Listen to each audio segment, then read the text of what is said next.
Ace was never meant to be a hero, and that's why he matters.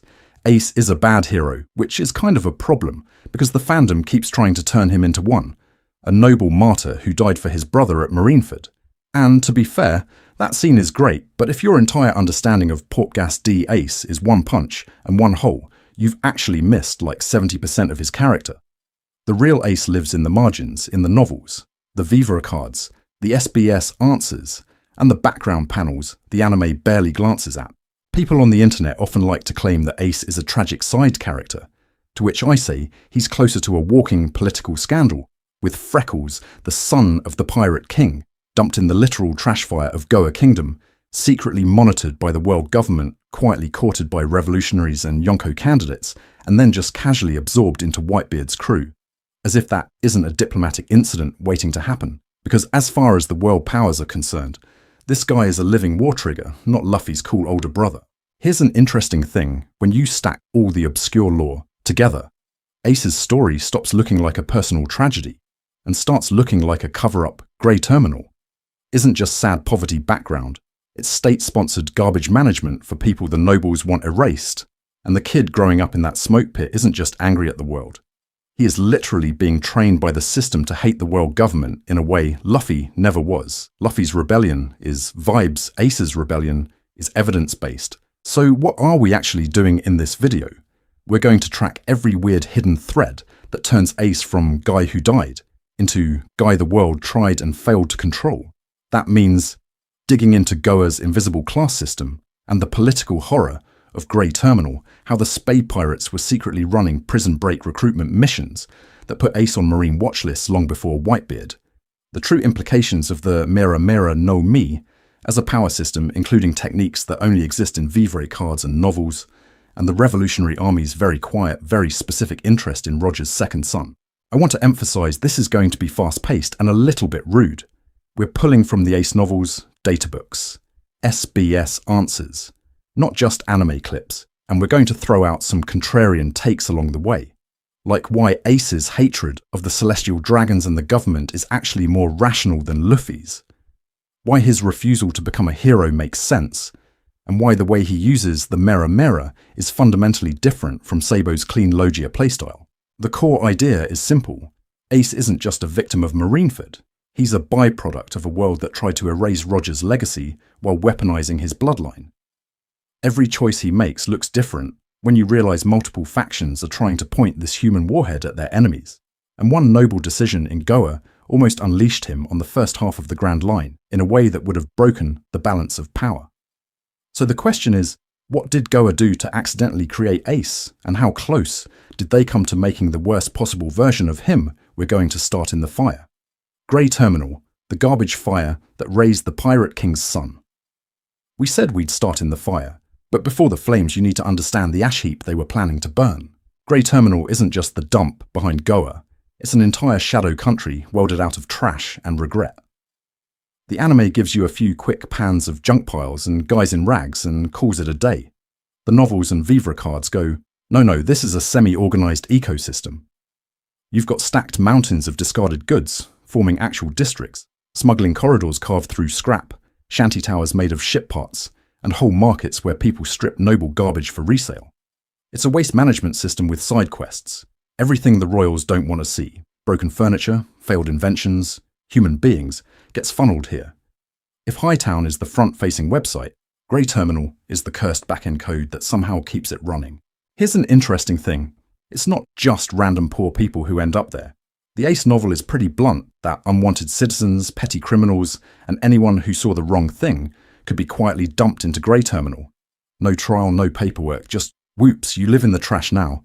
Because as far as Goa's elite are concerned, once you're past that wall, you've basically stopped existing. That's not poverty, that's policy. It's a political tool that lets the kingdom brag to the world government about being a model nation, while literally exporting its problems to the human landfill out back. And to be fair, the system works. If you're evil, you get a self-replenishing underclass of scavengers who recycle your junk, hide your crimes, and absorb all the visible suffering so your cobblestones stay shiny for visiting inspectors. The novels emphasize how brutal that underclass is forced to become. Kids vanish because slavers cruise the piles looking for product. Bodies disappear in the night, and everyone knows that if a big cleanup ever happens, they're not evacuating you. They're burning you with the rest of the trash. The threat of being sold, stabbed, or incinerated is just kind of Tuesday. Now put Ace in the middle of that. Being Roger's son gives him cosmic-level daddy issues, sure, but Grey Terminal gives him something Luffy never gets, daily physical proof that the system thinks some people are disposable. Luffy grows up in the forest with bandits. It's rough, but it's freedom. Ace grows up watching nobles literally toss food over the wall like they're feeding animals. He hears rumours that witnesses get sent to the dump and never come back. I want to emphasise how much that shapes his moral physics. Of course he hates nobles. Of course he side-eyes the world government that stamps Goa as exemplary. Because as far as the world government is concerned, Goa is a poster child. They call it a model kingdom, to which I say, if this is the model, no wonder the Revolutionary Army exists. You can draw a straight line from Hightown to Commoners Town to Grey Terminal and get a tiny diorama of the whole One Piece class system, with the Tenryubito sitting invisibly above it all.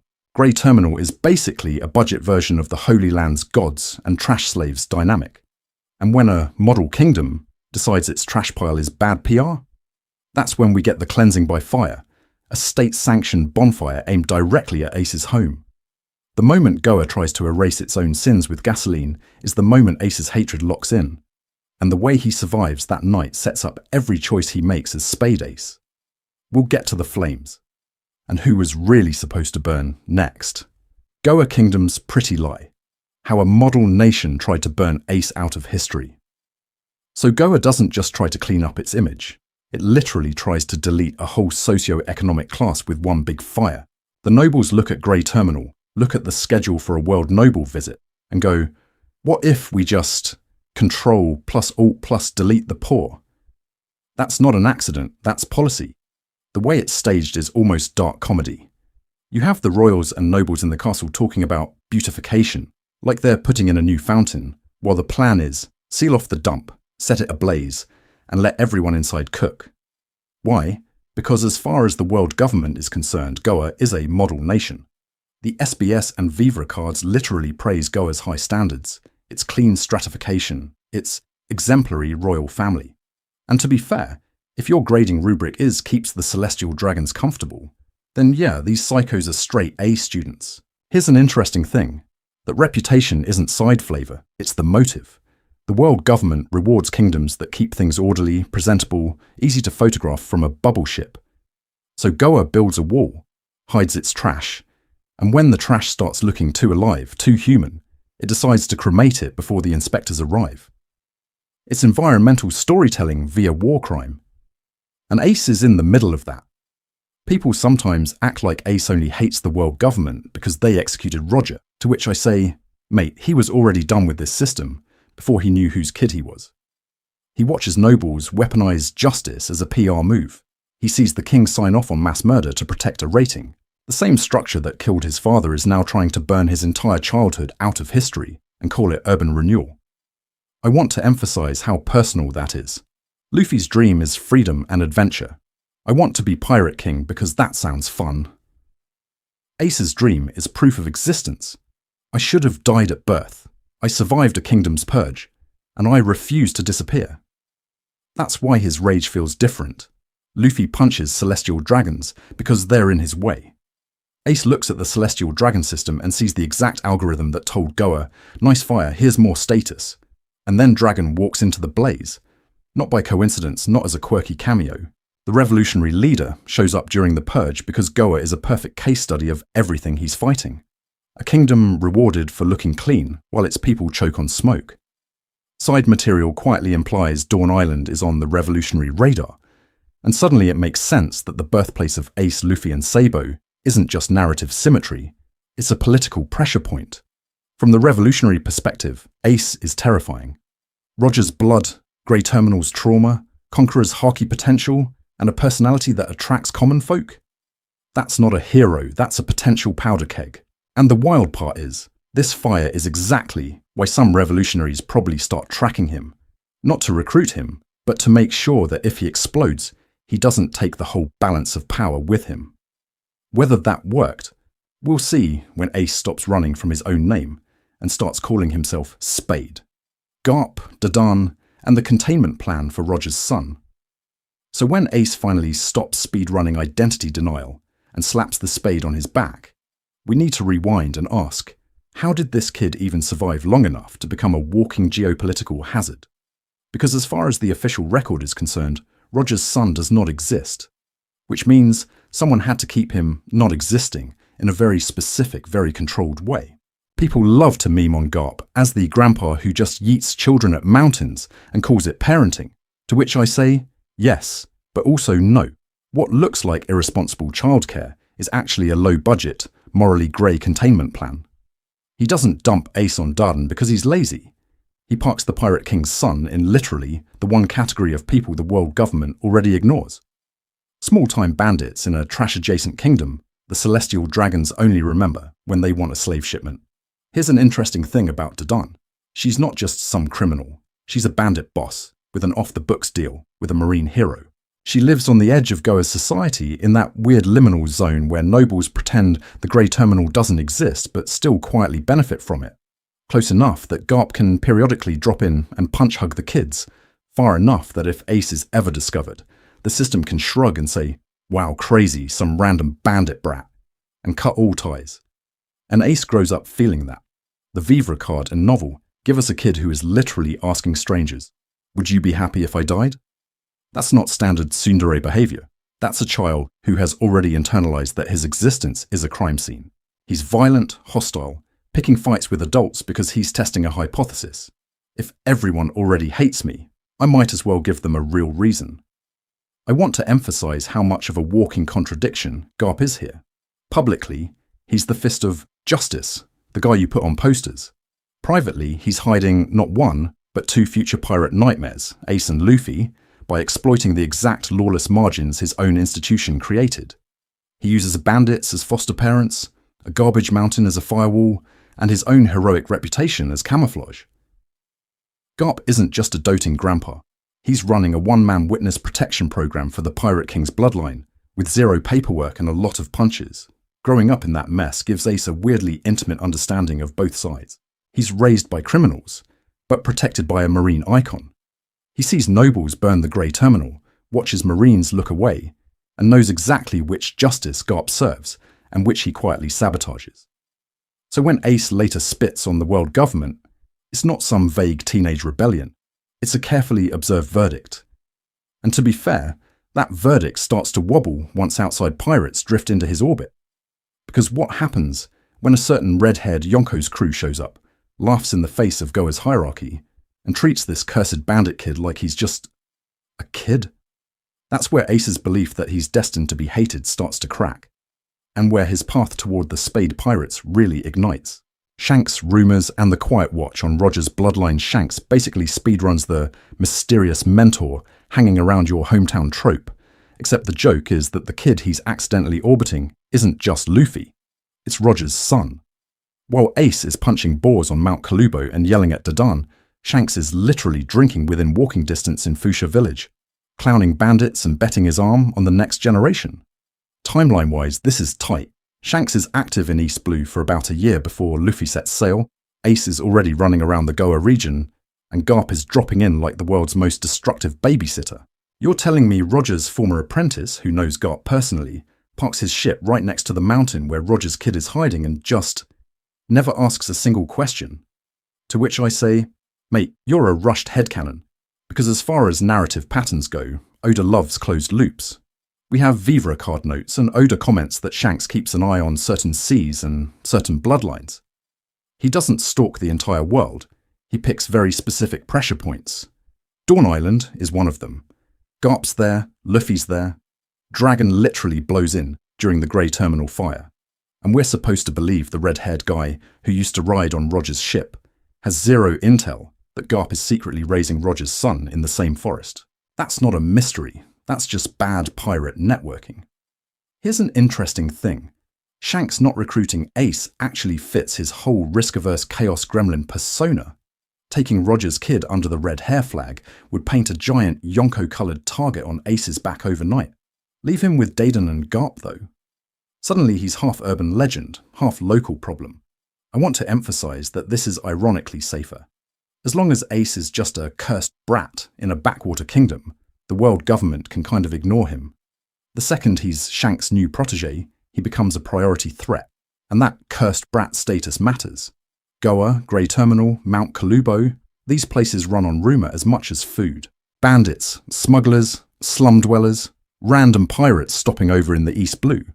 They all trade stories about a kid with Roger's face and Roger's temper. Ace's identity becomes semi-mythic before he ever gets a ship. He's the kind of name you whisper when you're drunk enough to talk treason, but not drunk enough to say dragons, because dragon is there too. Revolutionary scouts sniff around Goa, Shanks anchors in Fuchsia, Garp comes and goes in a marine battleship like it's his personal Uber. You end up with this weird surveillance triangle. Yonko, marine hero, and Future, world's worst dad revolutionary, all quietly circling the same forest. All aware that Dawn Island is way too noisy for a supposedly irrelevant sea. And once Ace finally leaves that sea and forms the Spade Pirates, all those vague stories harden into something much more dangerous. A real crew, a real flag, and a fire logia captain the world government seriously underestimates, right up until those old rumours about Roger's blood stop being whispers and start looking like prophecy. From orphan to captain, the birth of the Spade Pirates. So when Ace finally leaves Dawn at 17, this isn't some whimsical, I'm going to be king of the pirates, gap year. This is a kid who's watched nobles burn people like trash and decided very calmly that the only way to prove he should have been born is to make the whole sea flinch at his name. And to be fair, that's already a terrifying mission statement. Because as far as raw material goes, Ace is cracked. He's got Grey Terminal survival instincts, Garp's training trauma, a logia that literally turns him into a natural disaster, and this very specific chip on his shoulder. If the world insists Roger's son should have died, he'll answer with, okay, then come kill me. Here's an interesting thing the novels do. They don't start with Ace solo speedrunning the Grand Line. They show him building the Spade Pirates like a real organization. He doesn't just collect weirdos who happen to vibe with him. He recruits misfits who can actually fight and follow orders. Former prisoners, shipwrecked sailors, people chewed up by the world government's mess of a system. They're drawn in by his power, but they stay because he's the first captain who treats them like a proper crew instead of disposable bodies. People like to say Luffy's crew is found family, to which I say, sure, but Ace is running a small navy. Clear chain of command, roles, logistics. He's the captain, Juice is the brains and medic, everyone else slots into combat or support. When they raid a world government stronghold in the novels to bust out potential recruits, it's not chaos. It's a prison break with assigned jobs, fallback routes, and Ace as the literal firewall. That's why they punch so far above their weight in the first half of the Grand Line. I want to emphasize how fast their reputation mutates. At first, the Marines tag them as yet another upstart Logia captain. We've seen this template before. Crocodile, Enel, pick your elemental warlord. But then Ace starts doing things only future emperors usually do. He challenges established local powers instead of avoiding them, steamrolls veteran crews, and walks away from fights that should have buried a rookie. Every victory expands their network of safe islands, informants and sympathizers. By the time the Spade flag is recognized on sight, they're basically a proto-Yonko crew in miniature. Limited territory, sure, but rapid expansion, insane offensive power, and a captain who can duel New World tier monsters and not just instantly explode. Common folk actually like him. Vivre Card data quietly notes his popularity. And that combination of fear and admiration is exactly what makes emperors destabilizing. So what pushes this rising mini-emperor to aim even higher?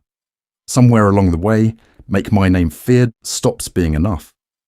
Ace hears about Whitebeard, the man closest to the throne Roger left empty, and decides, very Ace-like, that the only way to prove his value is to hunt down that living mountain and knock him off. And the moment he points the Spade Pirates at Whitebeard, the whole balance of the seas almost tilts. Because if Ace wins that duel, we're not talking about a tragic son chasing a father figure. We're talking about a brand new emperor carved straight out of Dawn's trash heap. Ace versus the New World. How the Spade Pirates punched above their weight. So when Ace points his little startup pirate crew at Whitebeard, it's not coming out of nowhere. The Spade Pirates have already been speedrunning the Grand Line like they're trying to glitch through the world's balance of power. Rookie captains are supposed to get eaten alive out there. Ace looks at that idea and, to which I say, he basically eats the new world back. Here's an interesting thing the novels make very clear. The Spade Pirates are not just sailing around having fun fights. They're doing operations. They raid established crews, hit supply lines, and even infiltrate a world government stronghold to recruit prisoners. That is not normal. I want to be king of the pirates energy. That is small, special forces unit accidentally becomes a political problem energy. Every time they clash with some local big shot, they either win outrageously or escape from situations that should have killed them 3 times over. And they do it because Ace is not Luffy. Same bloodline of chaos, completely different tactical style. Luffy will throw his entire crew into a Yonko's front yard because Meat said so. Ace will actually pull back if the odds look bad, reposition, and hit you where your defenses are thin. He's constantly thinking about collateral damage to his crew, about how a fight here might anger a warlord there, even while he himself is diving straight into the enemy flagship like a human meteor. It's this weird split, hyper-reckless in personal combat, borderline responsible as a commander. That's how you get those humiliations in the novels, where the Spade Pirates roll up on established New World groups and just delete their reputation. They burn fleets, topple local tyrants, and then vanish before the counter-attack lands. Ace's bounty spikes way faster than the usual rookie curve, because as far as the Marines can tell, some Logia kid is speed-running the become a regional warlord any percent category. From the world government's perspective, this is where it stops being funny. A Logia captain is already bad. A popular Logia captain who keeps freeing prisoners and inspiring common folk is worse. A popular Logia captain who is also Gold D. Roger's son, once that intel leaks, that's a symbol. That's potentially another Roger, but with an actual fleet and a PR team made of grateful civilians. I want to emphasize, this is why Garp's half-hearted, make him a Marine idea gets quietly buried. You do not put a living myth inside your own system, where he can flip it. And to be fair, because as far as the balance of power goes, Ace staying free might have been the nightmare scenario. A young Emperor tier fire Logia, building his own armada, cutting deals with revolutionaries, maybe even rival emperors. That's way scarier than Ace tucked neatly under Whitebeard's umbrella as just a commander. Other monsters can see that, by the way. Whitebeard takes notice, sure, but so do rival emperors and ambitious upstarts who start asking, is this guy a future ally, or do we have to snuff him out before he grows? The novels give you that sense of eyes turning toward this one ship that should not matter and suddenly really does. Which is why Ace's decision to go straight for Whitebeard is not a random suicide charge. It's a calculated pivot. Beat the strongest man alive, claim his throne, and overnight the Spade Pirates become a proto-emperor crew. If that duel goes differently, we're talking about an entire new world redrawn around Ace's flag.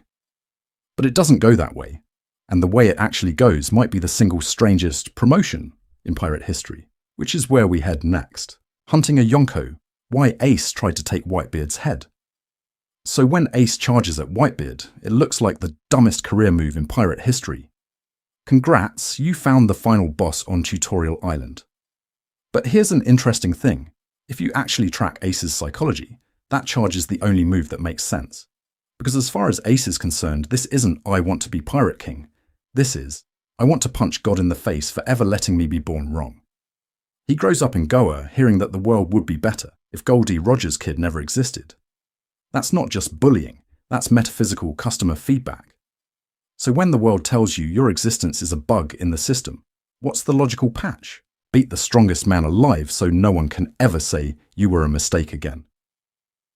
I want to emphasize how much that reframes the Whitebeard hunt. The Spade Pirates, sailing into the new world, isn't just an ambitious rookie crew. It's Ace literally hauling his childhood trauma into Yonko territory and asking for a verdict. If he wins, he proves the world wrong. If he dies, well, maybe they were right and he shouldn't have been here. That's the level of existential coin flip we're playing with. And to be fair, he doesn't just knock on the door and ask for a fair duel.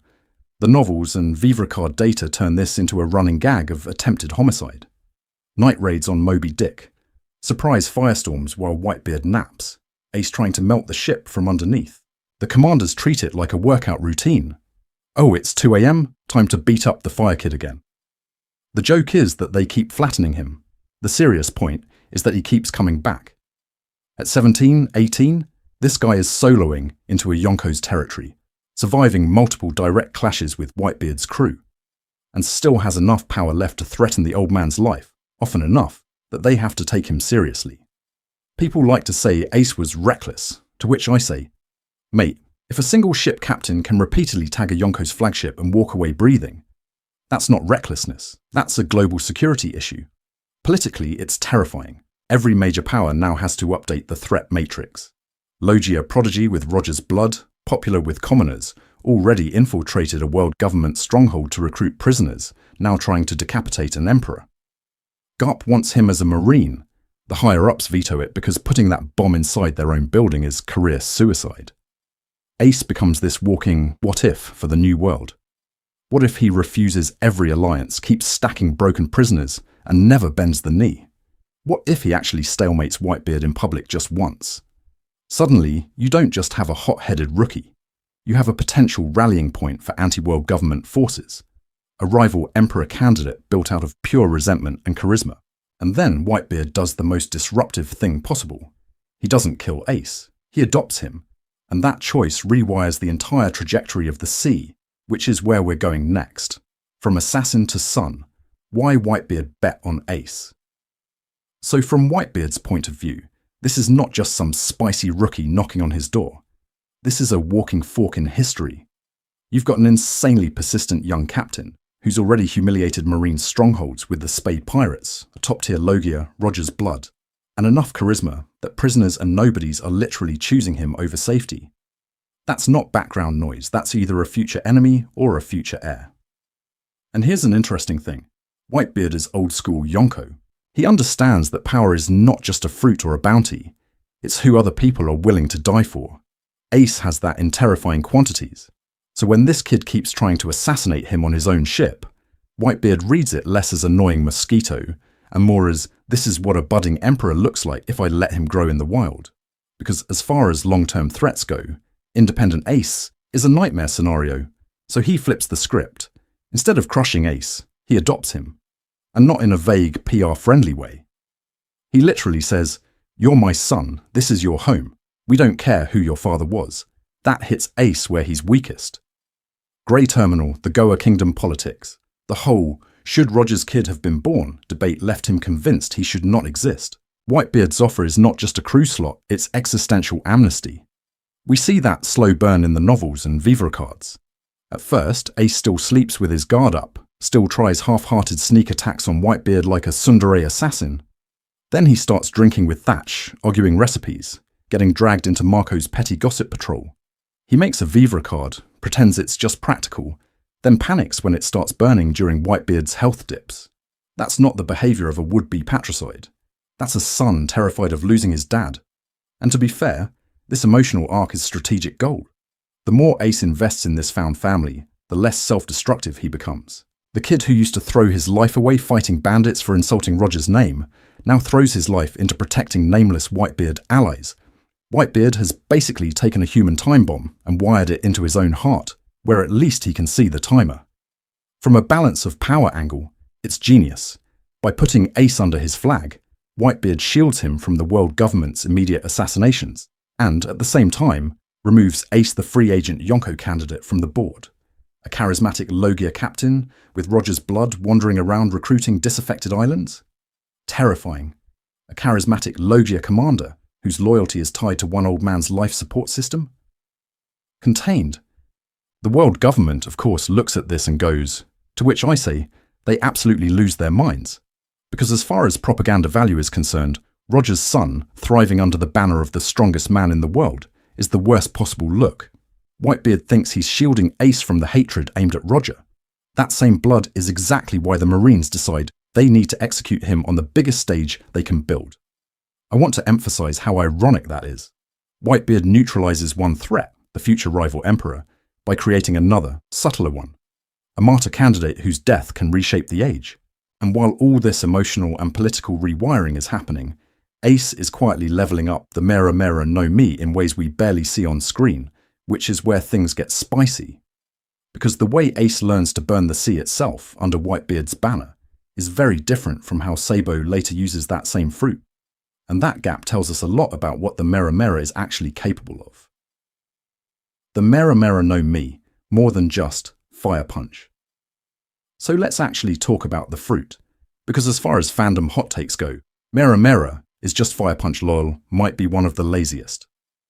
The Mera Mera no Mi is a Logia-type devil fruit. On paper, that's simple. You create fire, control fire, become fire. Intangibility, big explosions, cool poster shots. You press B, you get flamethrower. But here's an interesting thing. Logias are not just elemental skins in a video game. The Vivre cards and SBS answers quietly spell out that this system is way more finicky. Intangibility is not a passive toggle. It depends on the user's awareness and control. If Ace doesn't notice an attack or can't react, he can actually be hit. Element density and temperature can shift too. Smoke can be thin and harmless, or thick and choking. Fire can be a warm glow or a localized sun. Environmental factors also matter. Dry air, fuel sources, wind, even oxygen levels can amplify or weaken effects. People love to say Ace used the fruit in a really simple way compared to later Logias, to which I say, that's more about narrative camera work than the fruit's ceiling. We meet Ace as a side character whose job is to be cool, leave, and then come back to die in HD. Of course, we mostly see big, readable moves. That doesn't mean the Mera Mera is shallow. Look at his actual kit. Hyken is a giant flaming fist, yeah, but it's also a shaped directional blast that erases a line of ships. Entei turns Ace into a literal miniature sun, a compressed sphere of ridiculous heat and light. Dai Enkai is large-scale ignition, battlefield-level control, where he's not just throwing punches, he's rewriting the weather in a radius. This is not a close-quarters martial style. This is artillery. Area denial, naval warfare. Sabo later takes the same fruit and goes, what if we do fire judo? But Ace is basically a walking siege engine, and I want to emphasize how underused the implications are. Fire is illumination. Ace could blind enemies, signal allies, or turn night battles into his home turf. Fire is intimidation. You don't negotiate the same way with a guy who can casually raise the room temperature until everyone's sweating and panicking. Fire is environmental manipulation. Smoke screens, updrafts, sucking oxygen out of enclosed spaces, boiling water, igniting gunpowder at range. He could probably win some fights by just making people pass out instead of turning them into charcoal. The novels and Vivre cards quietly frame Ace as an early-stage Logia master. He's terrifyingly good for his age, but he's had the fruit for a relatively short time. He dies at 20. That's not the Mera Mera's ceiling. That's the tutorial clear. Sabo later pushes the fruit in a different direction, leaning into martial arts, finesse, internal damage. And that's where this gets fun, because the real gap between Ace and Sabo isn't just training time. It's psychology. Why does one brother become a sun on the horizon, while the other turns the same power into a burning fist up close? Next, we're putting their styles side by side, and Ace's self-hatred is going to matter way more than his stat sheet. Ace versus Sabo, two ways to wield the same sun. So let's actually put the two suns on the table, because as far as devil fruits go, the Mera Mera no Mi is one of the best personality tests Oda has ever written. Same element, same basic system, completely different answers to the question, what do you do when the world finally has to look at you? Ace's answer is, you burn the sky. His style is big, loud, frontal. Entei against Blackbeard is the purest version of this.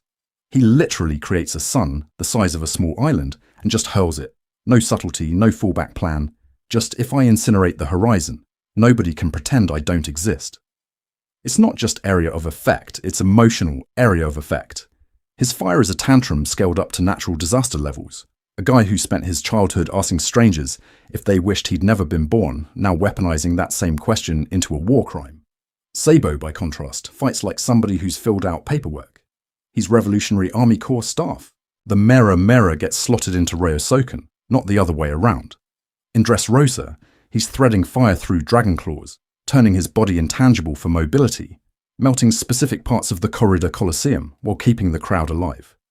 Same fruit that once tried to nuke Blackbeard is now being used to cut a precise hole in the world's infrastructure while minimizing civilian casualties. That's not just power, that's policy. Here's an interesting thing. Ace's fire is a thesis statement. I am here and I matter, screamed at the ocean. Sabo's fire is a tool in a larger kit. If he lost Mera tomorrow, he'd still have espionage, martial arts, contacts, the whole revolutionary network. Ace without fire? He's just back to being Roger's mistake with good genetics. You feel that gap every time he overcommits to a giant attack instead of a boring, efficient one. And to be fair, Ace isn't dumb in combat.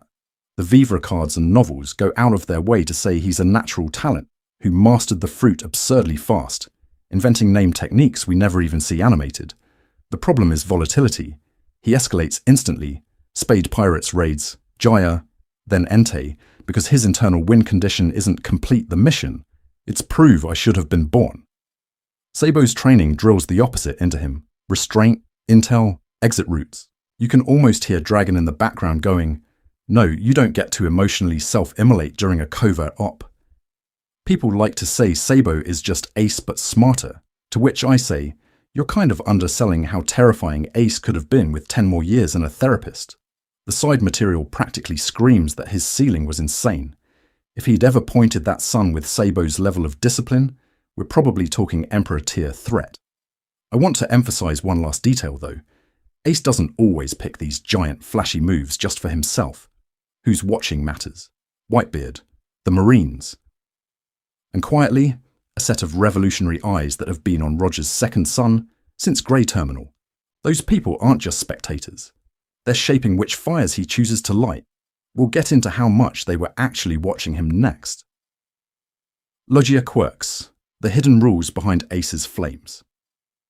And here's an interesting thing about those fires we keep talking about. Logia bodies are sold to you as turn the damage slider to 0, but the system is actually way fussier than that. Intangibility is not a permanent passive buff. It's closer to a stance you maintain. You need awareness, you need stamina, and if your brain is busy screaming about your little brother, you're not perfectly toggling no-clip mode on every frame. People love to say, Ace is a Logia, how did he ever get hit? To which I say, mate, have you tried not getting tagged by a surprise bullet while you're mid-monologue? Because as far as the series is concerned, Logias still have human reaction speed. Kizaru casually phasing through attacks works because he's calm and absurdly experienced. Ace is strong, but he's also 20, emotional, reckless.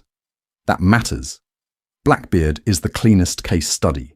The Yami no Mi is literally described in the databook as the one power that drags Logias back into the world. Darkness doesn't just negate intangibility in a vague way, it forcibly gives your body weight and pain again. So when Teach grabs Ace and those punches land, that's not a Logia inconsistency. That's the one hard counterfruit doing exactly what Oda wrote it to do. Then you've got Marineford, which is the opposite problem. Ace is aware, he's on high alert, and he still gets shut down. Why? Because this is the era where the audience doesn't know Haki yet, but the characters absolutely do. The Vivre card and databooks quietly spell out that top Marines are packing armament, Seastone tech, and full knowledge of Logia quirks.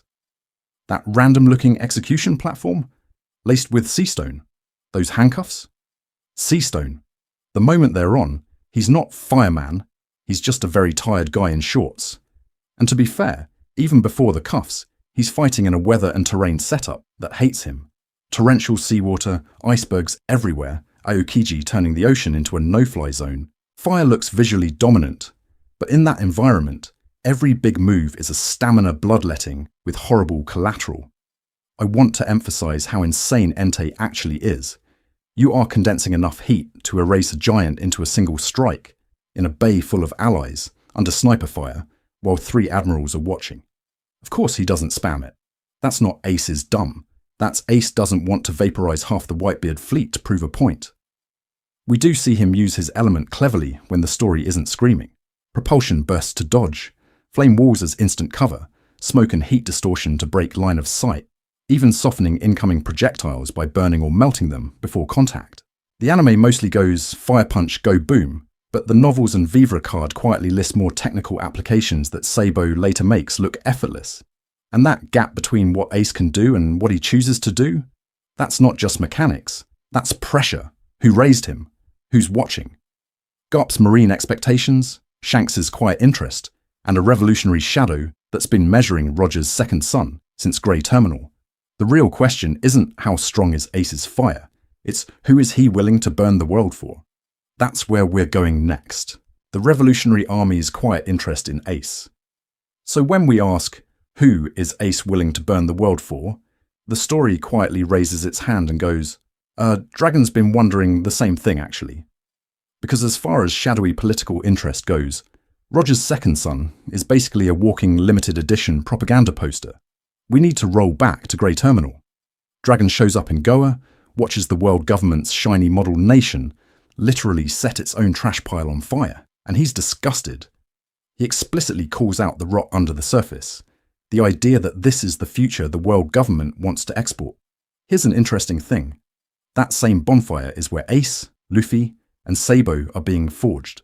Dragon is seeing the kingdom that produced all three of his eventual problem children in one go, even if he doesn't know their names yet. But he's not clueless. By the time Luffy sets sail, Dragon already knows about Garp's weird grandson, enough to show up at Logetown in person. The Revolutionary Army has an insane intel network. They're tracking nobles, weapons, Cypher Pole, all of it. You're telling me they can dig up the Tenryubito's lunch schedule, but not, oh, by the way, the world government quietly executed the Pirate King's lover's kid and then lost track of the second one? To which I say, mate, you're a rushed system. Dragon almost certainly has some file that says Gold D. Rogers' surviving son, current alias, Portgas D, Ace, status, pirate, emotional mess. And to be fair, from a pure optics standpoint, Ace is cracked. Rogers' son who hates the world government, who was nearly executed as a child for his bloodline, who becomes beloved by common folk as a pirate. That's not just a guy with a fire logia, that's a story. That's a symbol you put on a poster and beam to every oppressed kingdom. Then Sabo blows up the chart. Noble kid from Goa dies, trying to escape the same system Dragon just condemned, then washes up with amnesia and becomes Dragon's right-hand apprentice. Suddenly you've got this triangle. Dragon's biological son, Luffy, Roger's son, Ace, and the noble-turned-revolutionary, Sabo, all from the same rotten little kingdom Dragon already flagged as a microcosm of the world. I want to emphasize how weirdly curated that looks from a narrative power perspective. Vivre cards and side material back up that the Revolutionary Army keeps tabs on rising pirates, especially the ones who threaten the world government's story about order. Ace's spade pirates raiding government strongholds and recruiting prisoners? Yeah, that pings the radar. So why doesn't Dragon just slide into Ace's DMs and recruit him? Because Ace is loyal to Whitebeard first, last, and always. His hatred of the world government is personal, not ideological. He doesn't want to dismantle the system. He wants to punch the people who hurt his family. That's inspiring, but strategically unreliable. And that's where Shanks strolls in. Because the person who actually gets to reframe Roger's legacy for Ace isn't Dragon with a manifesto. It's the red-haired Yonko who once bet his arm on a rubber kid. What does that meeting do to Ace's idea of his father? And his own future? Ace and Shanks, Roger's legacy in one conversation. So Ace walks onto Shanks' ship with a gift basket and an existential crisis. He's not there for a Yonko summit. He's literally there to say, hey, thanks for saving my idiot little brother. That's it. That's the stated purpose. But because this is One Piece, a polite thank you visit quietly turns into a meeting between Roger's son and Roger's apprentice under the banners of two different emperors. I want to emphasize how weird that is in-universe. You have Whitebeard's son officially flying the Moby Dick flag, sitting across from the guy who used to fly the Roger Jolly Roger, who is now a rival emperor. On paper, this should be political tension. Instead, they immediately bond over Luffy. Shanks laughs about the kid who bet his arm. Ace smiles in that kind of embarrassed big brother way. And suddenly, the room is full of respect that nobody wants to admit is basically love. And to be fair, this is where Shanks' information network goes from suspiciously good to, okay, this man has the script. After this conversation, Shanks has direct confirmation. Ace is Roger's son. He's chosen Whitebeard over any claim to the Pirate King's throne. He genuinely loves Luffy. And he's not some ticking time bomb waiting to inherit Roger's will.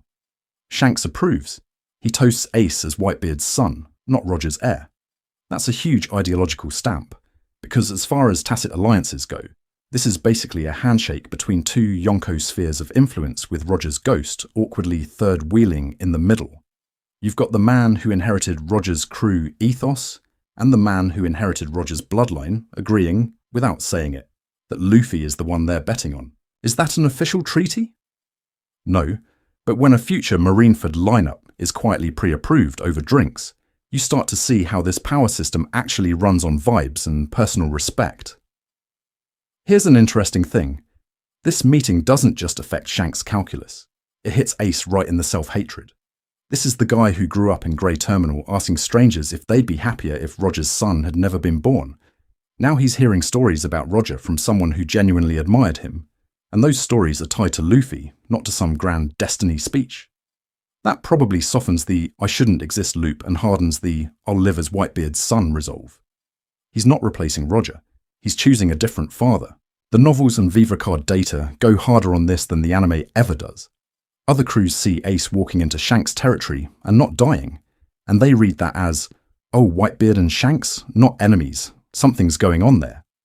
It reframes Ace from random hothead to a guy who can casually bridge emperors, and this is where all the obscure stuff starts to converge. Goa's trash fires, Grey Terminal politics, the Spade Pirates infiltrating government strongholds, the underused Mera, Shanks' quiet endorsement, Dragon's off-screen interest. These aren't isolated lore crumbs. They're parts of a hidden network that Oda mostly buries in side material. Next, we're going to dig into that buried network and ask, how close did Ace actually get to being a fourth emperor before Whitebeard ever showed up? Hidden Ace, foreshadowing, SBS bombs, and novel-only lore. But here's the curse part of all this. The deeper Ace gets, the less of him is actually in the main story. If you only watch the anime, you basically saw Ace's prologue and epilogue, but not the actual thesis statement of his character. The real Ace lives in the margins. SBS answers, Vivre cards, a spin-off novel, and background panels you probably scrolled past at 2x speed. So let's catalogue the crime scene. We've got the Ace novels spelling out his inner monologue. We've got SBS, where Oda casually drops life-ruining details in between drawings of Zoro as a raccoon. We've got Vivre card databooks quietly updating his bounty progression and Spade Pirates exploits. And then we have the manga itself, where a throwaway shot of Goa's model kingdom, PR, suddenly becomes radioactive once you know what's under the trash. Here's an interesting thing. In SBS, Oda talks about Ace as a kid literally asking Darden and Garp whether he should have been born. That's not a cool anime one-liner. That's a long, ugly question from a boy who has already internalized that the world would rather he didn't exist. Because as far as Goa is concerned, he really shouldn't. This is the model kingdom the world government loves to show off, while it's burning its paw in Grey Terminal and hiding the Pirate King's son in the woods. When Dragon fixates on Goa early on, it plays like generic, revolutionary guy hates nobles. With the Ace material, it suddenly reads as, this island is a political powder keg that already produced one world-shaking child and is about to spit out another. Ace's birth and upbringing stop being random tragedy and start looking like a case study in why the system has to be overthrown. The Vivre cards then turn Ace's career into a timeline of escalating threat. We see his bounty leap as the Spade Pirates infiltrate government strongholds, bust prisoners out, and humiliate Marines who are supposed to be New World ready. The novels fill in the gaps with Ace's internal monologue, his refusal to be anyone's subordinate, his near alliances with other rising crews, his constant tug of war between becoming a symbol like Roger or burning that future down before it can hurt more people. And to be fair, Oda was signaling this guy is bigger than Luffy's sad backstory from the design phase. In SBS, he explains the ASCE tattoo, the crossed out S, the naming conventions, scrapped ideas about Ace's role. It all screams that Ace was built to be a political and ideological bomb, not just a cool fire guy who dies to make you cry. Which is why, once you've read the novels, Marineford stops being just a personal tragedy. It looks like a preemptive political strike. The world government isn't only killing Whitebeard's son, they're removing a near-future independent power, a potential revolutionary icon, and a walking indictment of their model kingdom, PR. I want to emphasize, if you ignore this side material, you're watching the shadow of the character. Next, we're going operation by operation through the Spade Pirates era to map how Ace quietly warped the New World, and how his death mostly just pushed his influence underground. You think he stopped mattering at Marineford, to which I say, we've barely hit phase 1. Ace, Sabo, and the third brother problem, why Luffy was the outlier. But before Ace starts quietly speedrunning the New World's power rankings, we kind of need to talk about the original party of 3 grinding EXP in the Goa Kingdom tutorial zone. On paper, the ASL trio looks like classic shonen archetype bingo. Ace is the aggressive spearhead, Sabo is the idealistic planner, Luffy is the reckless heart. Easy. But here's an interesting thing. That's not just personality variety for flavor. That's 3 different answers to the same oppressive system. Goa tells them, trash belongs in the fire, nobles are human, the D clan is a myth you should shut up about. Each kid picks a coping strategy. Only one of them turns it into self-hatred. Sabo's answer is, burn the nobles, keep the top hat. He rejects his status but not himself. Luffy's answer is even simpler. What's a bloodline? Can I punch it? He literally does not care about destiny. If you tried to explain it, he'd fall asleep mid-SBS. Ace, though? Ace asks, should I have been born? That's not edgy teenager talk. That's Goa's value system successfully installed as malware. Because as far as Ace is concerned, the world's already judged him guilty. Roger's son? Demon child. Walking war crime. The question is whether he can grind enough stats to appeal his sentence. This is why the Suck Cup scene hits so hard. Fandom treats it as, oh brothers, to which I say, yes, cry, but also read the politics. You've got one kid from literal trash, one from nobility, and one from the D bloodline, in a forest that the kingdom pretends doesn't exist, forming a tiny anti-Goa microstate. No titles, no holy blood, no you're Roger's son, so you're cursed. Just, drink this, you're my equal now. For Luffy and Sabo, it's beautiful. For Ace, it's emergency surgery. That's the first time the system doesn't get to define him. And to be fair, even in that little forest republic, Ace can't quite believe it. Vivre Card and the novels make it really obvious. He's absurdly protective of Luffy from day one and instantly competitive with Sabo. He's not just being a tsundere big brother. He's acting like someone who thinks he has to earn the right to sit at the table. Protect Luffy harder than anyone else could. Beat Sabo at everything. Be the spearhead, the strongest, the most useful. If he stops, the universe might remember he's Roger's kid and revoke his existence. I want to emphasize this is the same logic he'll later apply to the Spade Pirates, just with more fire and better pants. Childhood Ace is already running the program. If I'm not strong enough, I shouldn't be here. Adult Ace just scales it up to, if I'm not strong enough, my crew, my father, my very name shouldn't be here. That's how you get a guy who will chase Blackbeard into a death trap rather than live with the idea that he failed to enforce his own worth. Next, we're following that mindset out of the forest and onto the open sea, where Ace builds a crew specifically designed to prove he deserves to be alive.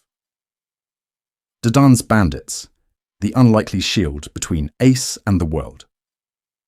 So when Ace walks out of that forest and starts building a crew to justify his own existence, he's not doing it from zero. He's doing it as a kid who literally grew up in a witness protection program run by drunk, underfunded mountain bandits. Garp dumping Ace and Luffy on Dadan looks like gag panel parenting, to which I say, that's Marine hero counterintelligence. You don't hide the Pirate King's son in a Marine base. You hide him in the one place the world government's justice radar never looks too hard at, the vague criminal mess in the mountains. As far as Cypher Pol is concerned, Dadan's group is small-time trash. No noble connections, no political power, no reason to suspect they're sheltering the most dangerous bloodline on the planet. It's low-tech, but it's a security system. And to be fair, Dadan reacts like someone who just got handed a live bomb. She's loudly complaining, chain-smoking, yelling about the brat Garp dumped on her. Underneath that, the Vivre card spells it out. She's terrified of what happens if the Marines or nobles find out. And quietly affectionate in all the ways Ace is least prepared to read. She cooks, she worries, she panics when he's late. That's love in bandit language, but Ace hears, "You're a burden we're stuck with." I want to emphasize how corrosive that is. It teaches him people can care and still say they'd be better off without him, which perfectly reinforces his existing "I shouldn't have been born" script. Here's an interesting thing. Whenever Darden's crew actually risks themselves, Ace short-circuits.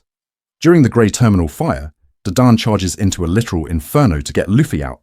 Later, She stands up to Blue Jam and the Nobles' cleanup operation, putting her whole base on the line. Post Marineford, she throws herself off a cliff beating up Garp because she couldn't protect Ace. The bandits have been taking hits for these kids for years. Ace's reaction, anger, embarrassment, running off into the forest. He doesn't say thank you because he doesn't know how to process the idea that criminals would shield him when good people wanted him dead. How do you accept protection when you're convinced you're a curse? Living with bandits also quietly rewires his morality. Crime is just normal. It's food raids, petty theft, beating up other lowlifes. Nobody in that hut is twirling a mustache talking about evil. They're the only ones who didn't throw him away. So when the world calls pirates criminals, Ace hears, "Oh, like Dadan." That's not a fall from grace. That's going home. Is it any wonder he reads piracy as a moral choice, a way to stand with the people who took him in, instead of the nobles who tried to erase him? And that's the final twist here. Growing up in that chaos is unintentional leadership training. He learns to navigate rough personalities, keep secrets, organize hunts, read when a room full of armed idiots is about to explode.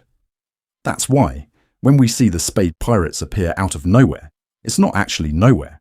Ace has been rehearsing life as a criminal captain since childhood. The flag just changes from Dadan's shack to his own ship. Next, we're going to watch how that comfort with outlaw spaces lets him scale from mountain hideout to near-emperor threat way faster than anyone was ready for. Garp's double game. Training a weapon, hiding a legacy, Ace scales up from bandit hideout to near-emperor threat, and sitting awkwardly at the center of that glow-up is a grandpa who keeps throwing children at wildlife. Because as far as parenting styles go, Garp is running Spartan boot camp run by a war criminal, more than healthy attachment figure. On paper, this man is the world government's golden boy, hero of the Marines, the guy who should have marched Roger's newborn to Marie-Joie, saluted and collected a bonus. Instead, he literally smuggles the kid to a mountain criminal, says, "Raise this time bomb," and then keeps dropping by like a divorced dad whose only hobby is attempted homicide via training.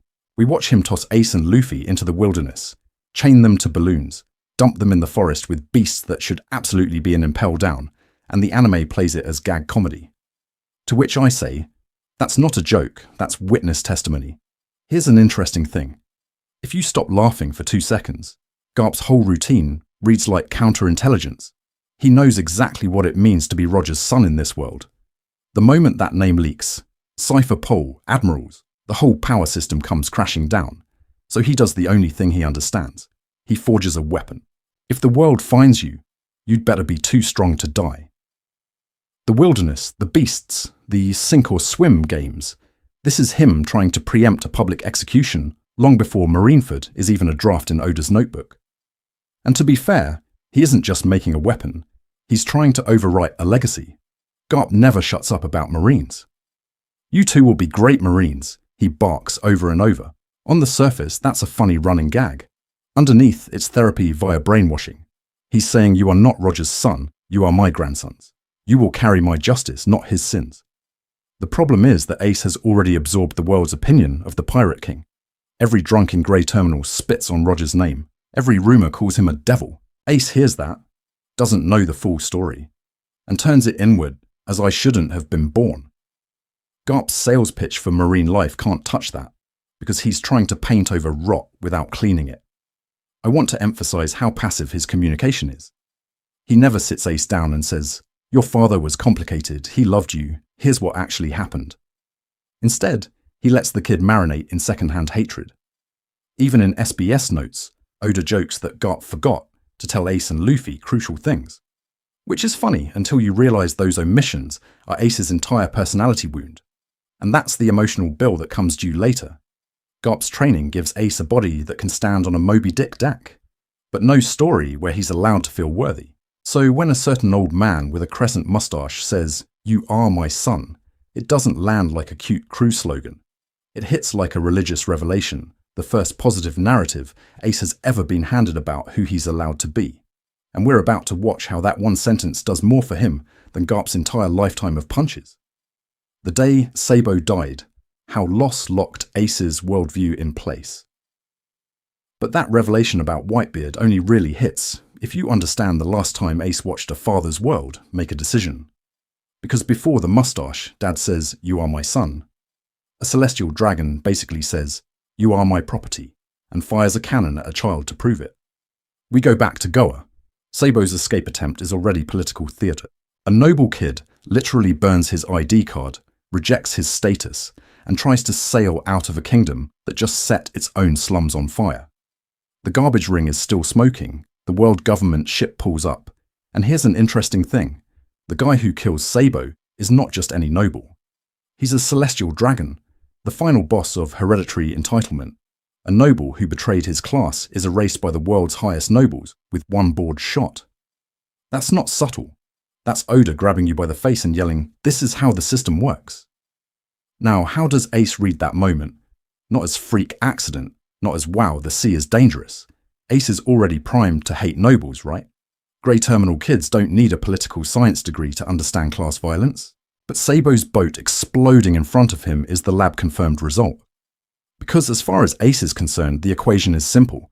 A kid said, "I don't want to be a noble," and the world said, "Then you don't get to exist."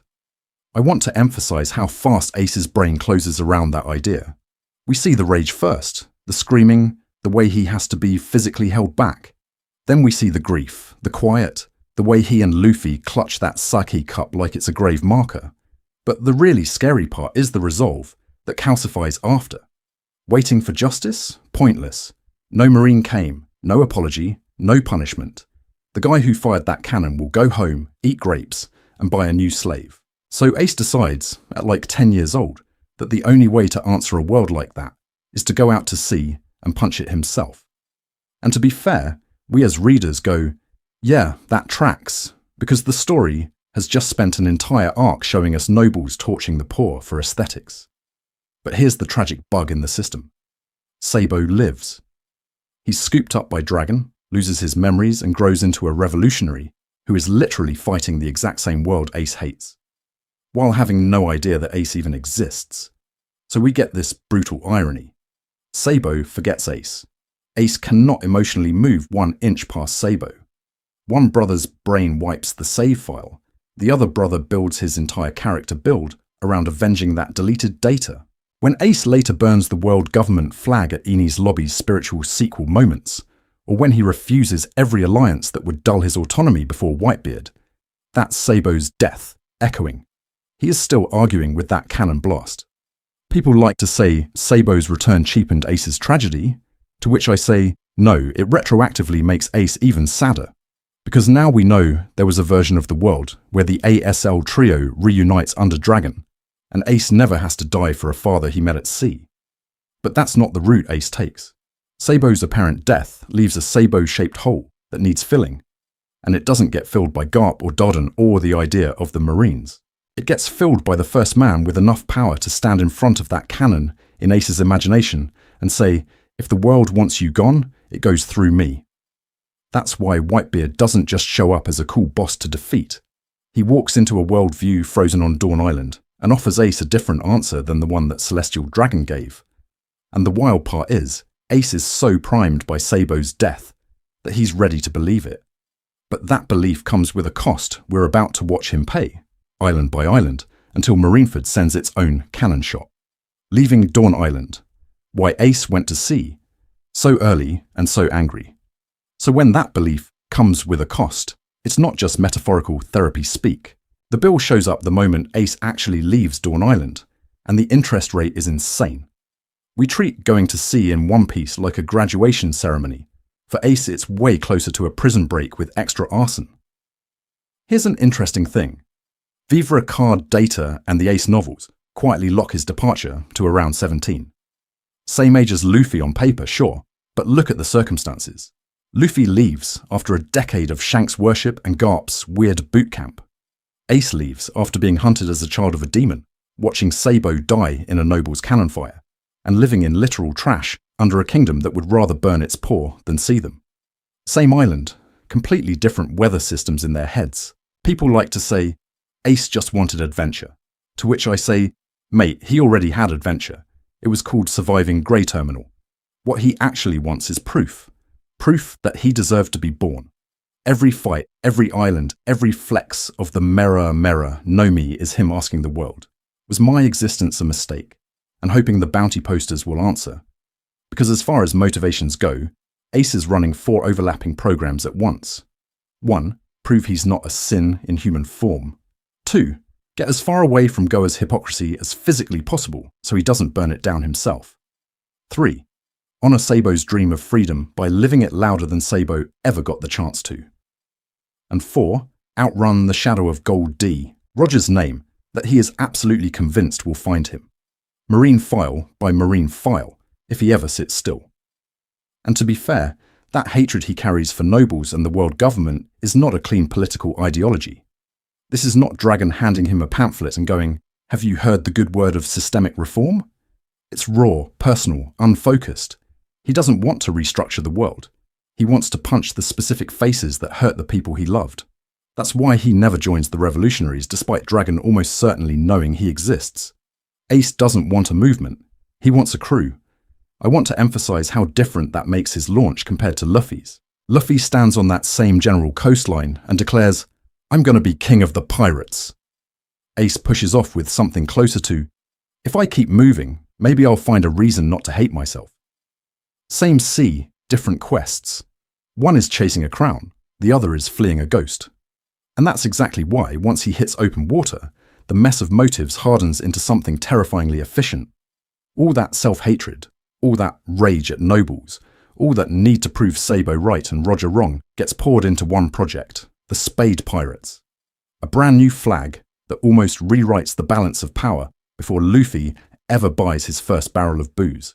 How does a traumatized 17-year-old accidentally build a proto-emperor crew out of nothing but spite, charisma, and fire? That's where we're going next, island by island, as Ace turns his issues into an actual war machine. The birth of the Whitebeard Pirates. Ace as a natural king without a kingdom. So Ace doesn't just make a pirate crew, he speedruns being a myth. Post-Roger, pre-Luffy, the seas are this awkward reboot period, and into that vague power vacuum walks a teenager who treats recruiting like adopting strays and challenging God on the same afternoon. He doesn't start with hardened veterans. He starts with people who should absolutely not be on the front lines. Masked Juice is the best example. Novel-only guy, shipwrecked, starving, ready to die, and Ace literally shares his food and his dream with him before he even has a proper ship. That's not intimidation, that's reckless kindness as a recruitment strategy. You get ex-prisoners, the Whitebeard Pirates, break out of a world government stronghold, dock workers, failed bounty hunters, people who look at this idiot throwing himself at warships and go, "Yeah, I trust that guy with my life." Questionable choice? Yes. Effective? Also yes. Here's an interesting thing. Ace's leadership style is actually just the ASL treehouse scaled to ocean size. On the surface, he's the lunatic at the literal tip of the spear, launching Striker straight into enemy flagships like he's playing bumper cars with battleships. But behind the scenes, he's the guy quietly checking rations, making sure the weakest crewmate gets the safest watch shift, apologizing when his recklessness gets someone injured. The Vivre card notes outright stress that he remembers tiny details about his crew's preferences. That's the same kid who noticed when Luffy skipped meals or when Sabo was brooding. Because as far as emotional labor goes, Ace is weirdly cracked. I want to emphasize how fast this scales. This is not some East Blue slow burn. We're in a world already shaped by Whitebeard, Big Mom, Kaido, and a Shanks who's quietly terrifying. In that context, a no-name Spade flag starts popping up in the New World, burning through islands, humiliating Marines, and Ace's bounty rockets to 500 million. That number isn't just he's strong, that's he is a structural problem for the Yonko system. A fifth piece on a 4-piece board. People like to say bounties are inconsistent, to which I say sure, but the world government doesn't throw $500 million on a teenager by accident. Even the aesthetics tell on him. The Spade Jolly Roger, per the Vivre card and the novel, is Deuce's design, built around Ace's obsession with the card suit and fire motif, turning his personal brand into a flag. Striker, that tiny one-man speedboat powered by his own flames, is basically a thesis statement. He's a captain, but he keeps a solo vehicle that lets him slingshot ahead of his own crew and take absurd risks alone. That's not efficient. That's a trauma response with a rudder. And to be fair, When you're racking up feats like infiltrating government facilities to recruit prisoners, everyone starts watching. Garp hears the name. Cypher Pol updates files. The other emperors start asking, is this kid a future rival or a future corpse? One of them decides to answer that question personally. A massive ship, a crescent mustache and a single offer are about to crash straight into the Spade Pirates' trajectory. And Ace's idea of what a family even is. Ace versus the world, why the Marines flagged him as a future calamity. So from the Marine side, this is where Ace stops being promising rookie and starts getting circled in red ink as, quote, a potential calamity. And not in the fun, wow, what a force of nature way. In the this kid is going to break our entire risk management spreadsheet way. Because as far as the world government is concerned, a bounty isn't a power level scouter. It's a disruption rating. You don't slap 500 million on someone just because they punch hard. You do it when their very existence starts warping traffic patterns in the Grand Line. Ace goes from unknown to hundreds of millions in a few short years. And by the time he hits that 500 million mark, he's sitting in the same bracket as pre-skip Luffy, post-Enies Lobby Kid, early lore. That tier screams, this person bends other people's orbits. Here's an interesting thing. At this stage, Marine Intel still does not have the Roger's son tag on his file. They've got a name, a logia, and a pattern. Young, charismatic captain. Firefruit. Crew that refuses to become a government dog, a Shichibukai, or a subordinate to any existing emperor. On paper, that's already bad. Because you can negotiate with ambition that wants a seat at the table. You cannot negotiate with a 20-year-old who looks at the table and goes, nah, I'll build my own. And to be fair, Ace is absolutely committing textbook pirate crimes. He's burning ships, raiding islands, picking fights. But when you read the novel material, the targets are weirdly specific. He keeps drifting toward kingdoms with slave trade adjacent economies, toward islands with cartoonishly oppressive nobles, toward places that look a lot like Goa Kingdom with the serial numbers filed off. He's not writing manifestos about justice, but his fire is consistently landing on the world government's ugliest pressure points. I want to emphasize how much of a nightmare that is from a strategic standpoint. Because now you don't just have a strong logia. You have a strong logia who, by sheer trauma compass, keeps torching the kind of regimes the celestial dragons quietly rely on. That's the kind of coincidental pattern that makes Cypher Pol analysts start drawing conspiracy corkboards and losing sleep. And then you add his brand. Ace is violent, but he's got this moral core that feels a little too familiar. He frees prisoners from government strongholds to recruit them. He refuses alliances that would make him a subordinate. Common folk actually like him. Oda and the Vivre cards spell this out. Ace has popularity numbers that don't match his bounty at all. That's terrifying, because now you're not just dealing with a pirate, you're dealing with a competing ideology. A third option between marine justice and Dragon's full-on revolution. How many disillusioned sailors, ex-slaves, failed marines look at the Spade Pirates and go, I want that. People online like to say, well, the Marines only cared once they knew the bloodline. To which I say, mate, you're underselling how allergic this system is to charismatic free agents. Roger's name just retroactively explained why Ace was such a perfect storm. The red flags were already there. And somewhere out on the sea, an older pirate looks at those same red flags and sees something else. The firepower, the stubborn morality, the refusal to kneel. That's not a threat. That's an heir. And his response isn't a bounty poster. It's an invitation. First clash with a Yonko. Ace's reckless assault on Whitebeard. So naturally, when that invitation finally catches up to Ace, his response is to try and decapitate the sender. Multiple times. While asleep. On a Yonko ship. This is not a normal career path. This is a cry for help with extra combustion. Because as far as Ace is concerned, there's only one way out of the Roger problem. You don't outrun that shadow. You burn down the sun casting it. Whitebeard is the strongest man in the world, the peak of the pirate food chain, the guy even the world government treats like a natural disaster. So Ace's brain goes, cool, that's the one I have to kill. Not beat, kill. That's how you carve out a place that's undeniably yours. Here's an interesting thing. Canon and the Ace novels agree on the basic loop, they just zoom in at different levels of embarrassment. In the manga, we get the broad gag. Spade Pirates attack. Ace launches himself at Whitebeard. Whitebeard casually neg-diffs him with a Bacento tap or a quake-laced backhand. Cut to the next morning. Ace is bandaged, furious, and already planning round 2. Rinse, repeat, like a very determined mosquito with a 550 million bounty. The novels and Vivre card go, no, this wasn't a weekend phase. This was months. Ace tries night raids. He tries mid-battle ambushes. He tries burning the Moby Dick from underneath, which is such a bad idea that even his own crew is like, "Captain, please, we just fixed the ship." And to be fair, the Spade Pirates start out fully committed. These are the guys who infiltrated a world government stronghold to recruit prisoners. They're not cowards. But after the 5th or 10th time, Whitebeard blocks a lethal strike, while literally drinking, they kind of emotionally defect. You can feel the shift. At first it's, "We'll take the old man's head." Then it becomes, "We'll survive, docking near the old man." By the time Vivre Card is charting this era, they're basically orbiting him, camping in his splash zone, while their captain insists this is still an assassination campaign and not, say, unpaid internship. People like to say Ace is reckless, to which I say, mate, he's a full-blown death wish, wrapped in freckles. But it's a very specific death wish.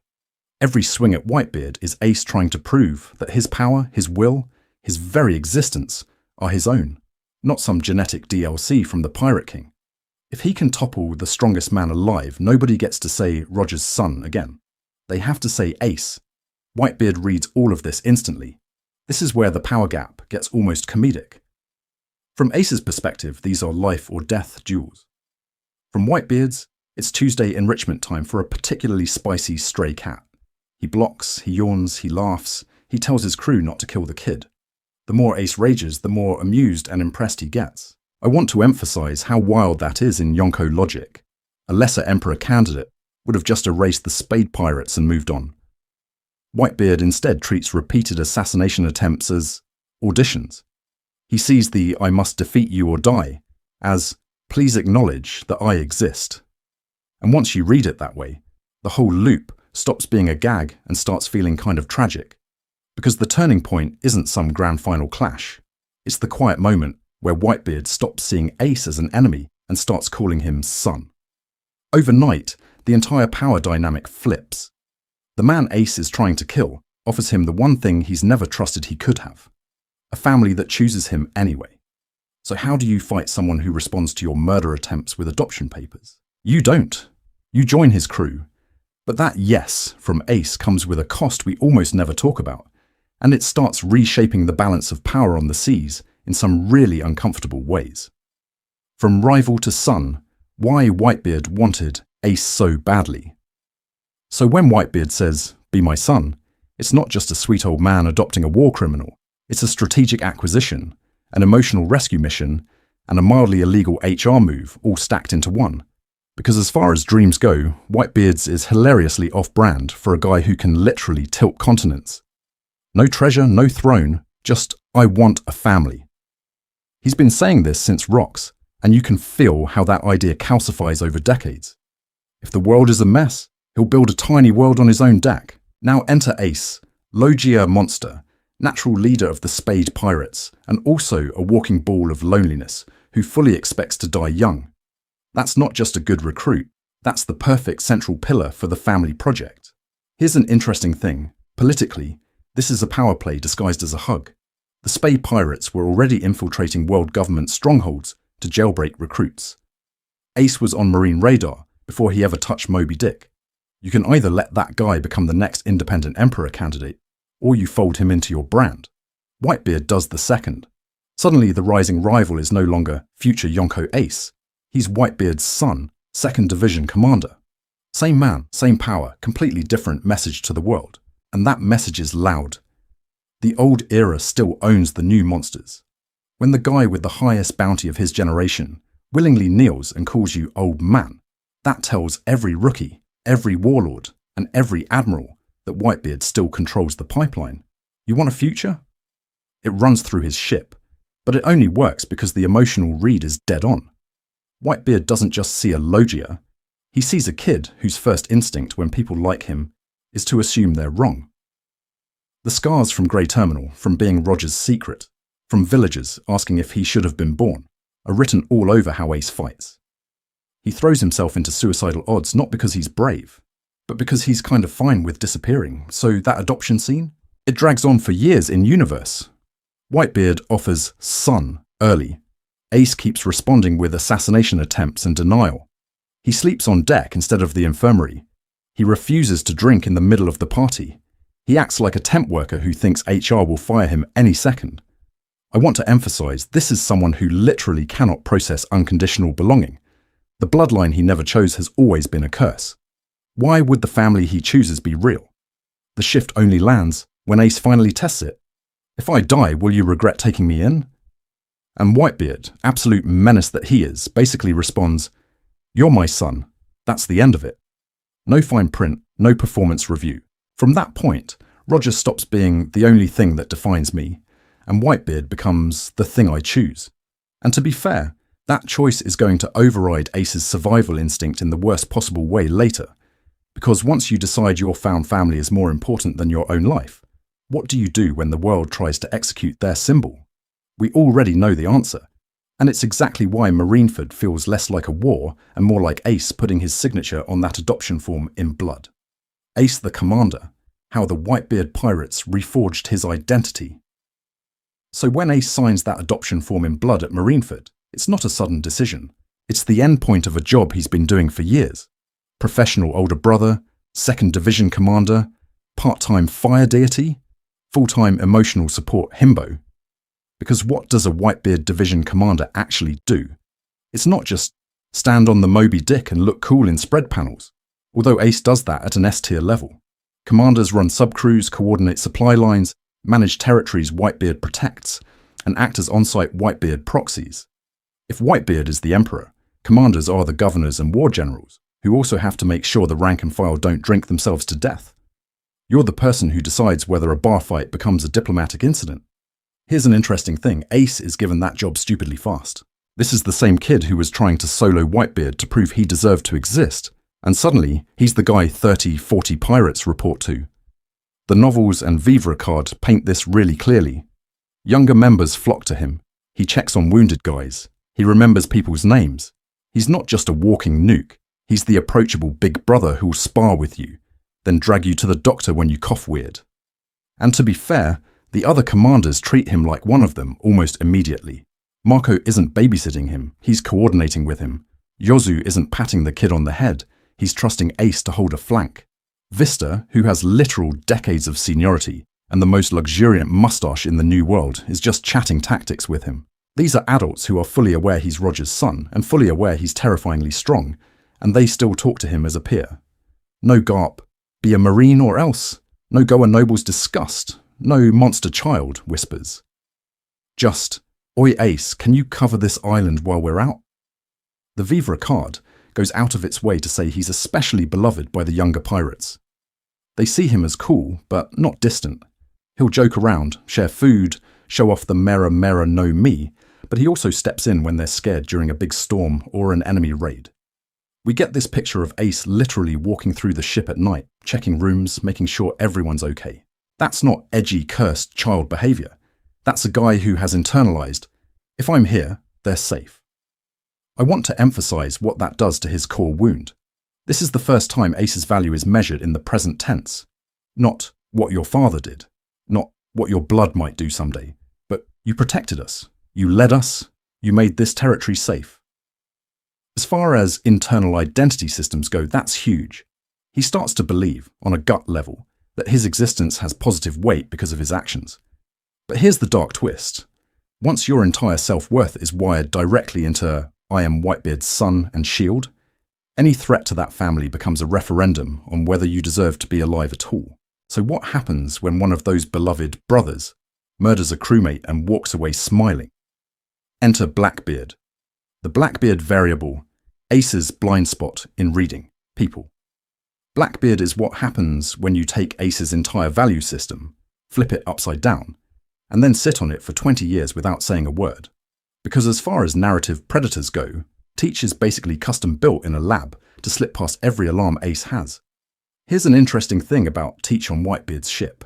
He's a background NPC for decades. This man signs up as a teenager, lives under the strongest man in the world and just does nothing flashy. No big duels, no loud speeches, no, "I'll be king of the pirates." Nonsense. He works, he eats, he laughs. He sleeps in the shadows of legends and waits for exactly one thing, the right devil fruit. That's already the antithesis of Ace, who sees a problem and literally sets himself on fire about it. So when Ace arrives, how does he read Teach? Probably as that unremarkable, slightly goofy older crewmate who's always around but never in the way. A guy you drink with, not a guy you watch. Teach doesn't posture like Whitebeard, doesn't strut like the Spade Pirates' enemies back when Ace was infiltrating government strongholds, doesn't have that noble or marine aura Ace's trauma has trained him to hate on sight. He looks like a dead end, not a final boss. And to be fair, Ace's instincts are not bad in the environments they were built for. Grey Terminal teaches you to spot the thug with a pipe, the noble with that specific disgusted look, the marine who enjoys pulling the trigger. His whole nervous system is calibrated around open cruelty and obvious oppression. If you swagger like a world noble or flex like an admiral, Ace's radar lights up. If you smile, keep your head down, and talk about dreams in a vague, friendly way. The system doesn't flag you. Teach weaponizes exactly that quiet, patient malice. He's not competing for territory like the Spade Pirates did. He's not loudly rejecting alliances the way Ace did before Whitebeard. He's just waiting, planning around a single idea, the yummy, yummy no me. When Thatch finally finds it, that's the moment the mask drops. The murder is brutal, but what really snaps Ace's worldview isn't the violence, it's the location, inside the family. I want to emphasize how psychologically illegal that is for Ace. Betrayal by nobles? Expected. Marines, of course. Celestial dragons? That's Tuesday. But a brother under Whitebeard's flag, killing another brother for power and then walking away smiling. That doesn't fit anywhere in Ace's mental filing cabinet. The one place that convinced him he deserved to live suddenly proves it can spawn a monster from inside. People like to say Ace hunted Blackbeard for justice, to which I say, mate, you're underselling the mess. He's not just chasing a criminal, he's trying to patch the one stable system his self-worth rests on. That's why, when everyone later tells him to stand down, he literally can't walk away. Next, we're going to dig into that doomed pursuit. How chasing Teach becomes less about a bounty and more about Ace defending the only home that ever made him believe he wasn't a mistake. The hunt for Teach, duty, pride, and the flaw in Whitebeard's family code. And here's the interesting thing. From the second Teach kills Thatch, Ace doesn't actually get a choice that feels like a choice. On paper, this is just pirate HR. The Whitebeard Pirates have a brutally simple internal rule. You kill a crewmate, you're dead to the family, and somebody hunts you down. No debates, no context. It's the one line you don't cross in a group that's otherwise a beautiful, chaotic mess of drinking, yelling, and weird division mascots. And to be fair, that rule makes sense. Whitebeard's family system only works if everyone believes they're safe from the people standing next to them. So when Teach kills Thatch over the yummy yummy no me, the code kicks in. Who's supposed to respond? The commander of the division that just lost its leader. So Ace, with his already black and white loyalty issues, looks at this policy and goes, okay, this is literally my job description. You can almost hear the tragic HR memo writing itself. Marco and the others see the problem immediately. In their conversations, they keep telling Ace not to go alone, not to rush it, to wait for Whitebeard's orders. They're not saying don't go after Teach ever. They're saying maybe don't speedrun your own death. But because as far as Ace is concerned, he's the 2nd Division commander, every wait sounds like you're not strong enough, and every we'll go together sounds like you can't handle your own responsibility. Have you ever misread concern as condescension and then doubled down out of pure ego? That, but scaled up to Yonko politics. I want to emphasize how much his need to be worthy as Whitebeard's son fuses with this duty. Ace is still the kid who asked Dodden if the world would be happier if he'd never been born. So now he's got a dead crewmate, a clear rule, and a father he worships. If he handles Teach, he's not just enforcing policy, he's proving that Whitebeard didn't make a mistake betting on Roger's cursed kid. What should be a strategic decision, track Teach, gather intel, send a squad, mutates into a personal test of value. If he backs down, what does that say about his right to call Whitebeard Oyaji at all? And Whitebeard himself is not blameless here. People like to paint him as the perfect dad, to which I say, mate, the perfect dad does not let his emotionally volatile Fire Logia son solo a reality-bending darkness user. But Whitebeard's pride and belief in his son's autonomy cuts both ways. He knows Ace. He knows this is dangerous. He also believes that chaining Ace down would betray the very freedom that makes them a family instead of an army. So he lets him go, trusting him, and that trust is exactly what kills him. From that moment, every step Ace takes after Teach isn't just a chase. It's a countdown. He thinks he's resolving an internal disciplinary issue. In reality, he's walking a straight line toward Impel Down, toward Marineford, toward a war that will drag Emperor's warlords and the world government into one screaming convergence. This tiny, simple family rule, kill a crewmate, get hunted, has inevitability baked into it when you mix it with Ace's personality. The hunt for Teach stops being a manhunt and quietly becomes the prologue to the paramount war. And the cruel part, Ace is the last person in the world who realizes that. Next, we need to look at what Teach is doing in the shadows during this chase, and how he weaponizes that same family code to catapult himself from nobody to Emperor candidate in record time. Banaro Island, the fight that broke the future. So when people say Ace threw his life away on Banaro Island, to which I say, no, the story did. Oda loaded that beach with so much ideological TNT that Ace basically never had a real exit route. By the time he catches up to Teach, this isn't a duel, it's the world system quietly pressing the detonate button on Roger's legacy. Timeline-wise, Banaro is the payoff to a very calculated mess. Teach has already attacked Drum, already made that weird, the era is about to change speech about Luffy and Jaya, and he knows the Whitebeard Pirates family code better than anyone. So he starts rampaging under his own flag, very publicly, very sloppily, because as far as bait goes, rogue subordinate staining Pop's name is the one thing Ace literally cannot ignore.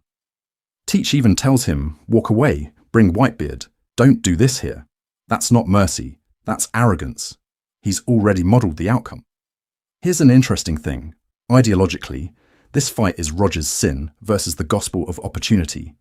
Ace has spent his whole life convinced that blood is a curse, and family is something you choose to try to overwrite it.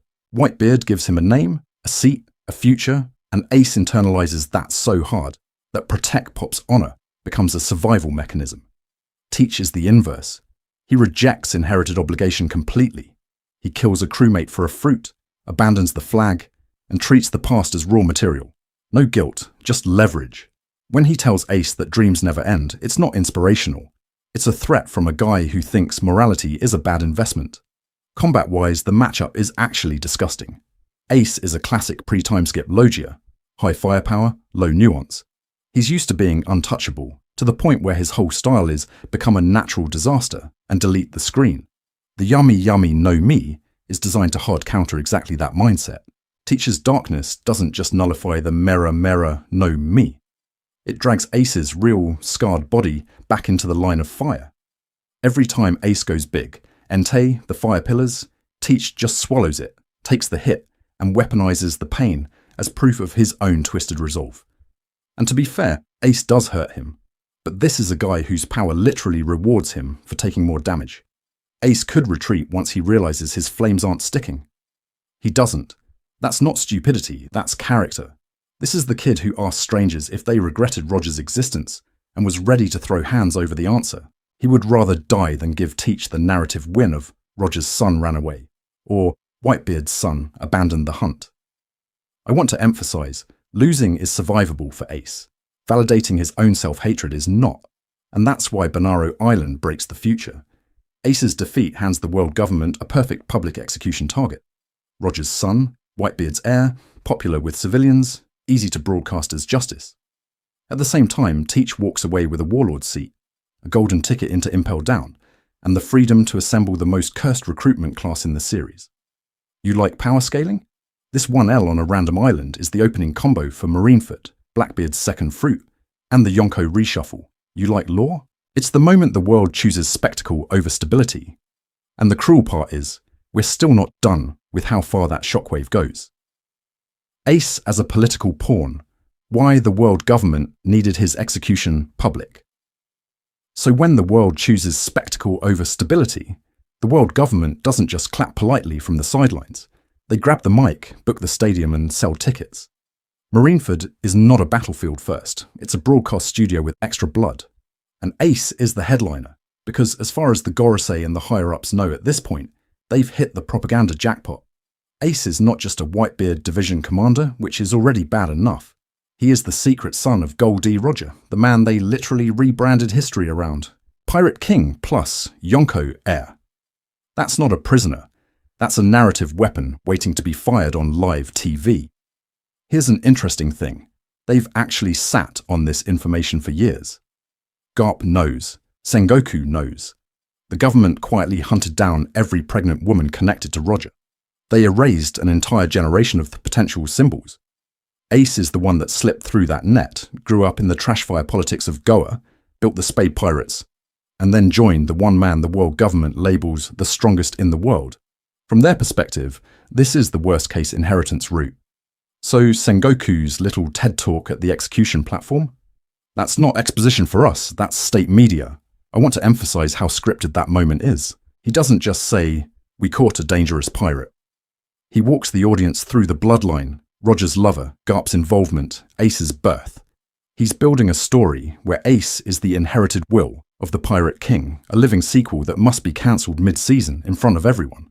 And to be fair, if you're a terrified authoritarian, this is the move. Why not just quietly kill him and impel down and call it a day? Because a private execution doesn't scale. It doesn't reach every island where kids are already whispering about Whitebeard and Luffy and that weird letter D in people's names. They need a spectacle at Marineford to prove a specific thing. Even the son of the Pirate King, backed by Whitebeard's full power, cannot defy the system. You want to be a pirate? Cool. Watch your hero get deleted in 4K. And beneath all of that is their very specific fear of the will of D. They don't understand it, they can't control it, so they treat it like a virus. Ace's death is supposed to be the vaccine. Symbolically kill the idea that bloodlines and dreams can outlast state violence, and maybe the next Joy Boy candidate just stays home. To which I say, have you ever read a shonen series in your life? The irony, of course, is that by trying to crush Ace's legacy publicly, they actually broadcast his existence and sacrifice to the entire world. Kids who never heard of Roger now know he had a son who smiled on the scaffold. Pirates who were wavering watch Whitebeard shake the seas for one man. This was meant to be the funeral of an era. It becomes the trailer for the next one. And the best part is the government thinks they're still directing the show, right up until the moment the cameras capture something they absolutely did not plan for. Shanks, Dragon, and the silent observers, who knew about Ace and when. Because as far as unintended live broadcasts go, Marineford is the worst Zoom call in history. The moment Ace's name, face, and smile hit every transponder snail on the planet, a bunch of people, who had been very carefully not saying his name, suddenly have to update their mental spreadsheets. Let's start with Shanks, because his whole deal is showing up twice a saga and acting like he's read the last chapter already. When he boards Whitebeard's ship and brings up Ace and Blackbeard, it's framed as, "Your hot-headed son is going to get himself killed." But listen to the subtext. Shanks isn't just worried about a strong rookie. He's mapping out a specific chain of events. Ace chases Teach. Teach uses Ace as his ticket to Shichibukai status. That status lets him trigger Marineford. Marineford becomes the perfect stage to break into Impel Down and steal powers. That's not generic Yonko anxiety. That's someone who understands how this system reacts to certain bloodlines and headlines. And here's an interesting thing. Shanks has all the context to know exactly whose bloodline he's playing with. He was on Roger's crew. He heard the execution announcement. He visits Fuchsia Village, sees baby Luffy with Dun's bandits, and Garp just lets this red-haired Emperor-tier menace hang out with his grandson. You expect us to believe nobody connected the dots on the other kid in that house? To which I say, mate, you're a rushed system. Shanks probably knows Ace is Roger's son, and part of his panic is about protecting Roger's legacy from being turned into a world government morality play, or a Blackbeard marketing campaign. Then we have Garp, who is basically the king of knowing everything and saying nothing. He hides Ace's birth, dumps him in the mountains, raises him alongside Luffy, and still tries to pitch him the marine career path. Vivre card material and side comments make it clear. Garp wanted Ace in the Navy too. Higher-ups vetoed it because the idea of Roger's son in uniform was more terrifying than Roger's son at sea. And to be fair, from their perspective, a disillusioned Ace with legal authority is nightmare fuel. So Garp watches the Marines choose the most explosive option possible, then sits on the execution platform torn between the institution he's devoted his life to and the grandchild he literally smuggled into existence. Now zoom out to Dragon. The manga keeps him vague on purpose, but the patterns are loud. He knows Garp, he knows Luffy. He's building a movement around oppressed bloodlines, erased histories and kingdoms chewed up by the celestial dragons. You're telling me the most wanted man in the world doesn't have a file on Portgas D Ace, secretly Gold D. Ace, running around with a Logia and Roger's will issues? The Vivre card books quietly underline how plugged in the revolutionaries are. They track nobles' kids, former slaves, even ex-Marine defectors. Ace, with his Goa Kingdom baggage and Roger lineage, is basically a walking recruitment poster or a walking liability, depending on who gets to him first. I want to emphasize this. Ace isn't just a tragic character, he's a nexus point. Shanks sees a domino chain. Whitebeard sees an heir. The Marines see a symbol. The revolutionaries see either a future ally or a future cautionary tale. And when he dies, that web doesn't vanish, it tightens. Shanks changes how he moves. The government doubles down on bloodline paranoia. Dragon quietly pivots to Sabo. Luffy, who was supposed to be the normal grandson, inherits all the narrative gravity Ace couldn't survive. The war ends, but Ace's file doesn't get closed. It gets reassigned. And the next time we see that flame, it's in someone else's hands. Ace's first bounty, the world government, finally notices the mistake. And the wild part is, the world government figures this out way earlier than we do. Ace doesn't become a problem at Marineford. He becomes a problem the moment his face hits that first wanted poster. Here's an interesting thing the Vivre cards in the Ace novel quietly line up on. The Spade Pirates go from nobodies to who approved this bounty in record time. We're talking a rookie crew that hasn't even been on the Grand Line that long, already rocking a figure in the low hundreds of millions. Not Emperor level, but for a guy who just started? That's insane. Most rookies are happy if they crack 30 million without dying. Ace is out here speedrunning the system. Why so high, so fast? Because as far as Marine intel is concerned, they're seeing a pattern they really don't like. Reports from East Blue and early Grand Line stops keep mentioning the same vague mess. A young man, no known lineage, Logia user, fire powers, defeats entire Marine units without casualties among civilians, sometimes even protects towns. That last bit is key. A powerful pirate who doesn't pillage, who people actually like, is way scarier than a random warlord cosplayer. The cipher Paul Grapevine starts connecting dots. A mysterious kid from Goa Kingdom, a kingdom Garp is suspiciously protective of, a Logia that looks like it was hand-picked by destiny, and a personality profile that screams charismatic leader. Did they fully lock onto Goldie Rogers' son? Not quite. But some mid-level analyst absolutely wrote possible bloodline risk in a file. And to be fair, they get uncomfortably close before Whitebeard scoops Ace up and slaps his own brand on the problem. How does Ace take it when that poster drops? On paper, it's everything he thought he wanted. Proof that he exists, that he's strong, that the world can't ignore him. But the wording matters. Extremely dangerous. Capture on sight. It's validation and condemnation stapled together.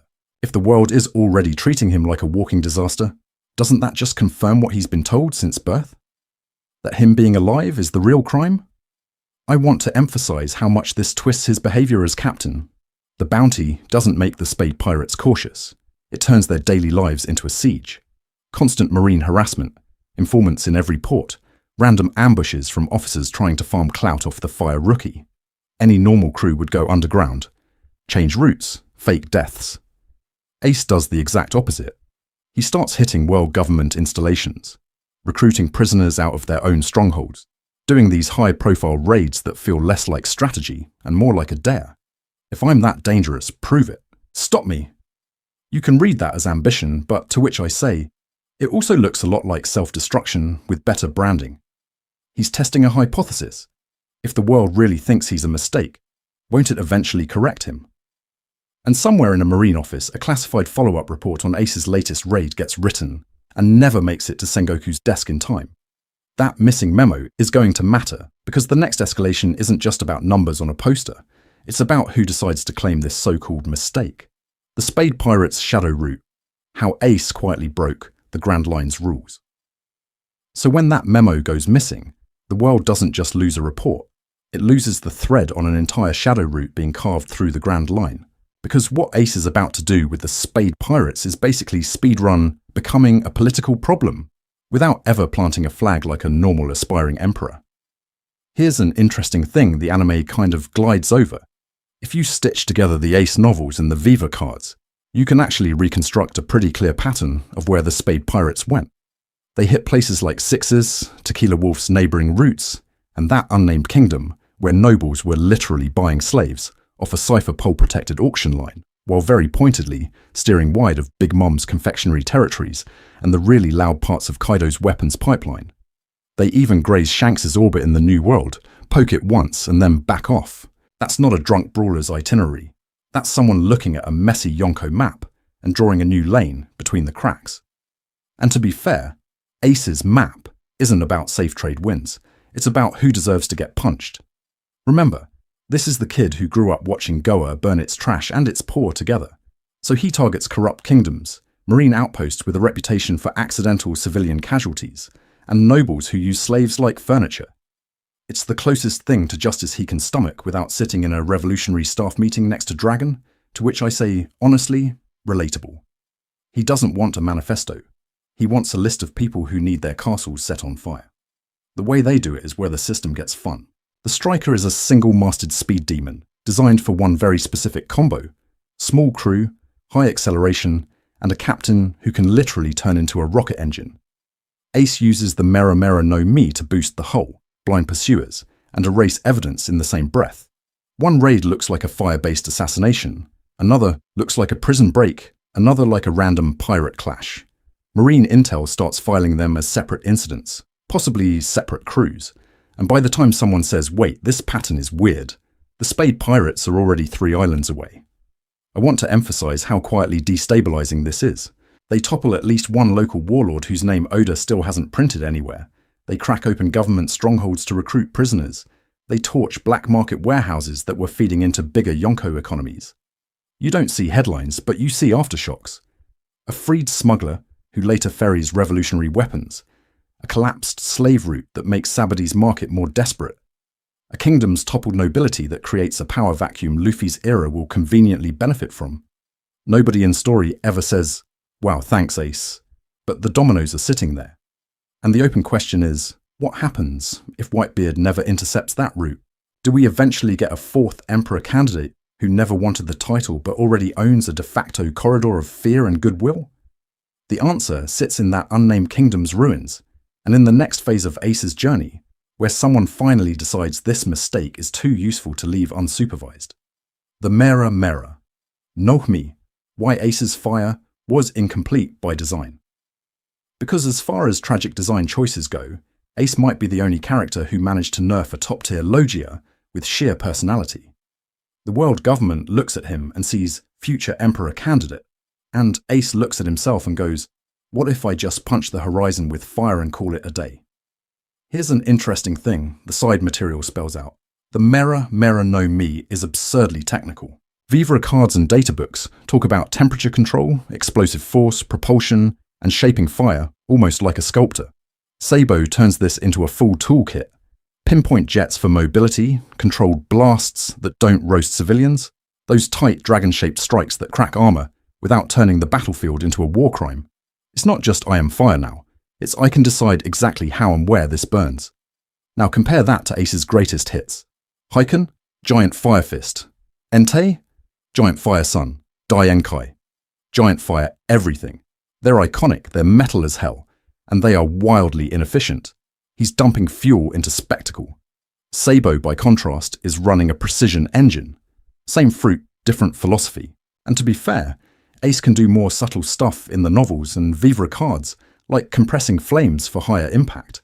But the moves we actually see him rely on are basically what-if artillery, but hotter. This is where the psychology bleeds into the power system. Ace is a guy who grew up half convinced he shouldn't exist, so of course his fighting style is self-destructive. Overcommit, burn bright, don't worry about tomorrow. Why learn to thread a needle when you fully expect to die in a blaze anyway? That's not a lack of potential. That's a refusal to invest in a future self. And then we hit the classic Logia comfort zone problem. Early Logia users get drunk on intangibility. You watch Ace in Alabasta and even on Banaro Island, and he fights like someone who genuinely believes, if it's not Seastone or Haki, I'm fine. That confidence is cool, until you realize it probably stunted his armament and close quarters growth. Why grind your fundamentals when bullets literally pass through you? Compare that to Sabo, who comes in with a revolutionary army base kit, Dragon Claw, grappling, advanced Haki. He treats Mera Mera as an amplifier, not a crutch. People say Ace was just weaker than he looked, to which I say, mate, he was weaker than he allowed himself to be. I want to emphasize this. It's not that he couldn't reach Sabo's level of refinement. It's that on some level, he didn't think he'd live long enough for it to matter. Sabo inheriting the fruit and immediately using it with surgical control reads like a quiet, posthumous argument with Ace's fatalism. And the really painful part? Mera Mera is perfect for sustained low-impact burning, slow, precise heat that could have made Ace the best non-lethal torturer or stealth saboteur in the seas. He never goes there, but someone else will, and that's where this gets dark. Fire versus Dragon, how Sabo's style exposes Ace's hidden limits. Here's an interesting thing. The moment Sabo shows up on Dressrosa, it kind of feels like the Mera Mera no Mi is embarrassed. Like, oh, so this is what my user manual was supposed to look like. Because as far as raw creativity goes, Sabo makes Ace's fire look like the demo version. Ryusoken is already a nightmare martial art before you add flames. It's all about finger gun grips that crush armor, joint manipulation, shockwaves that crumple metal. Then you stack advanced armament on top of that, and suddenly, Sabo is literally grabbing Burgess's massive body and folding it like laundry.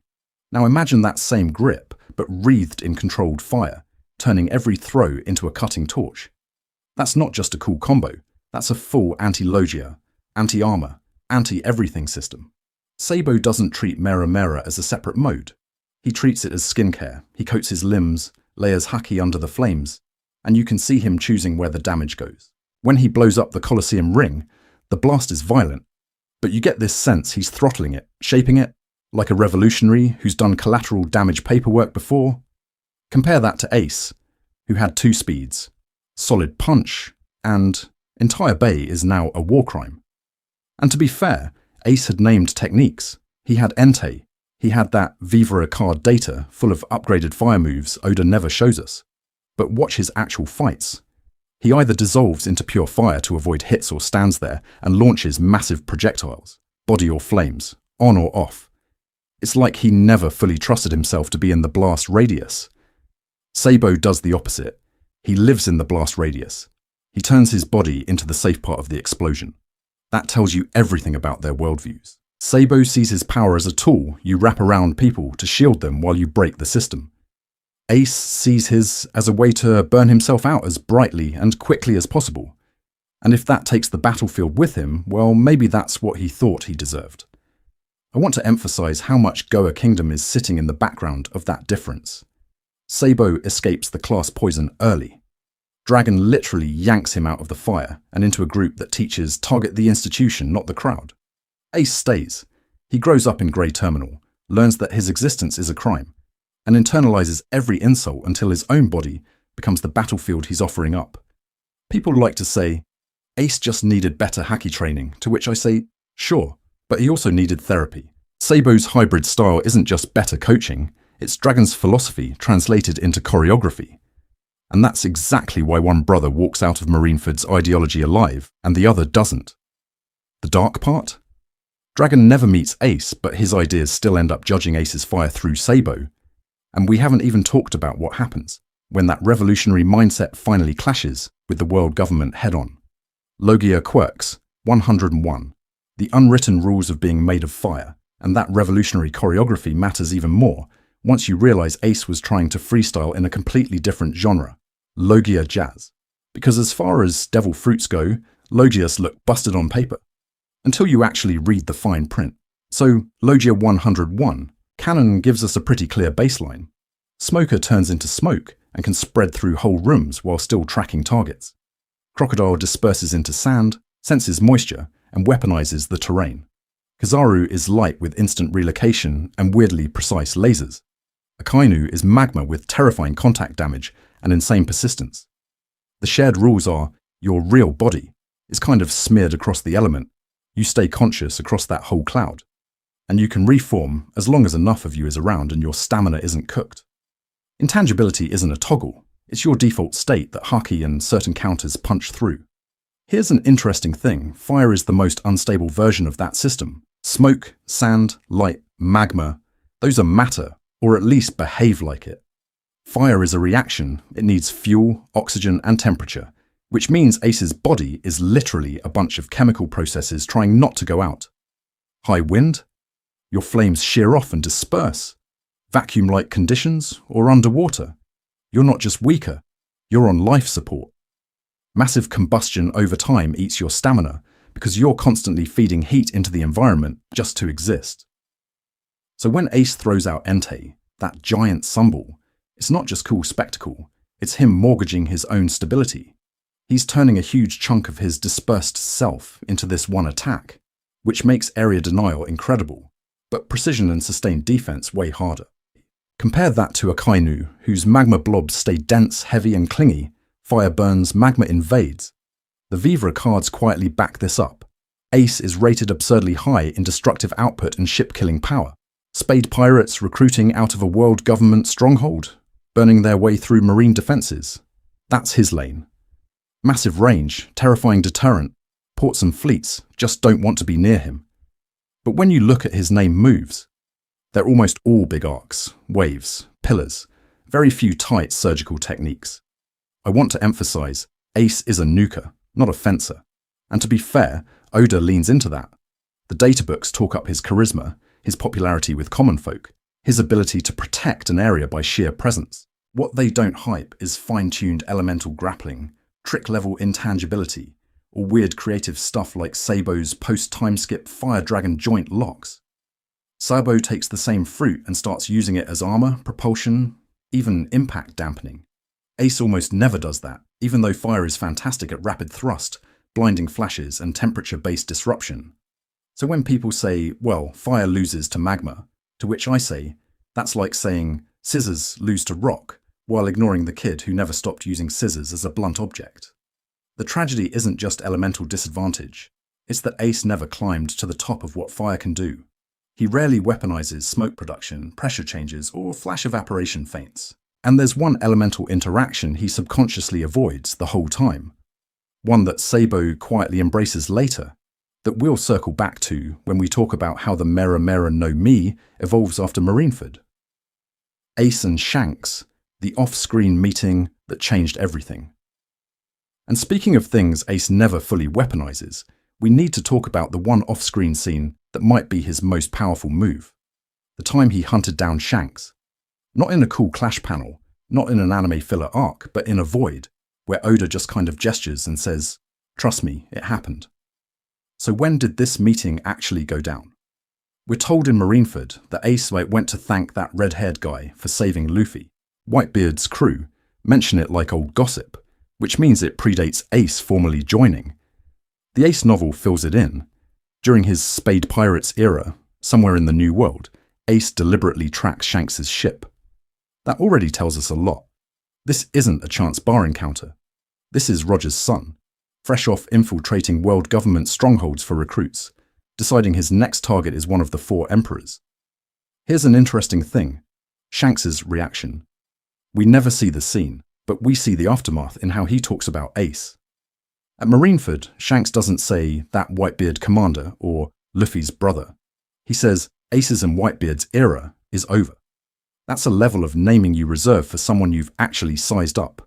You don't get that from reading bounty posters on the toilet. So what did they talk about? The obvious topics are Roger and Luffy, but the subtext is way uglier. The D-Will and the political nightmare of Roger's son walking around as a Logia nuke.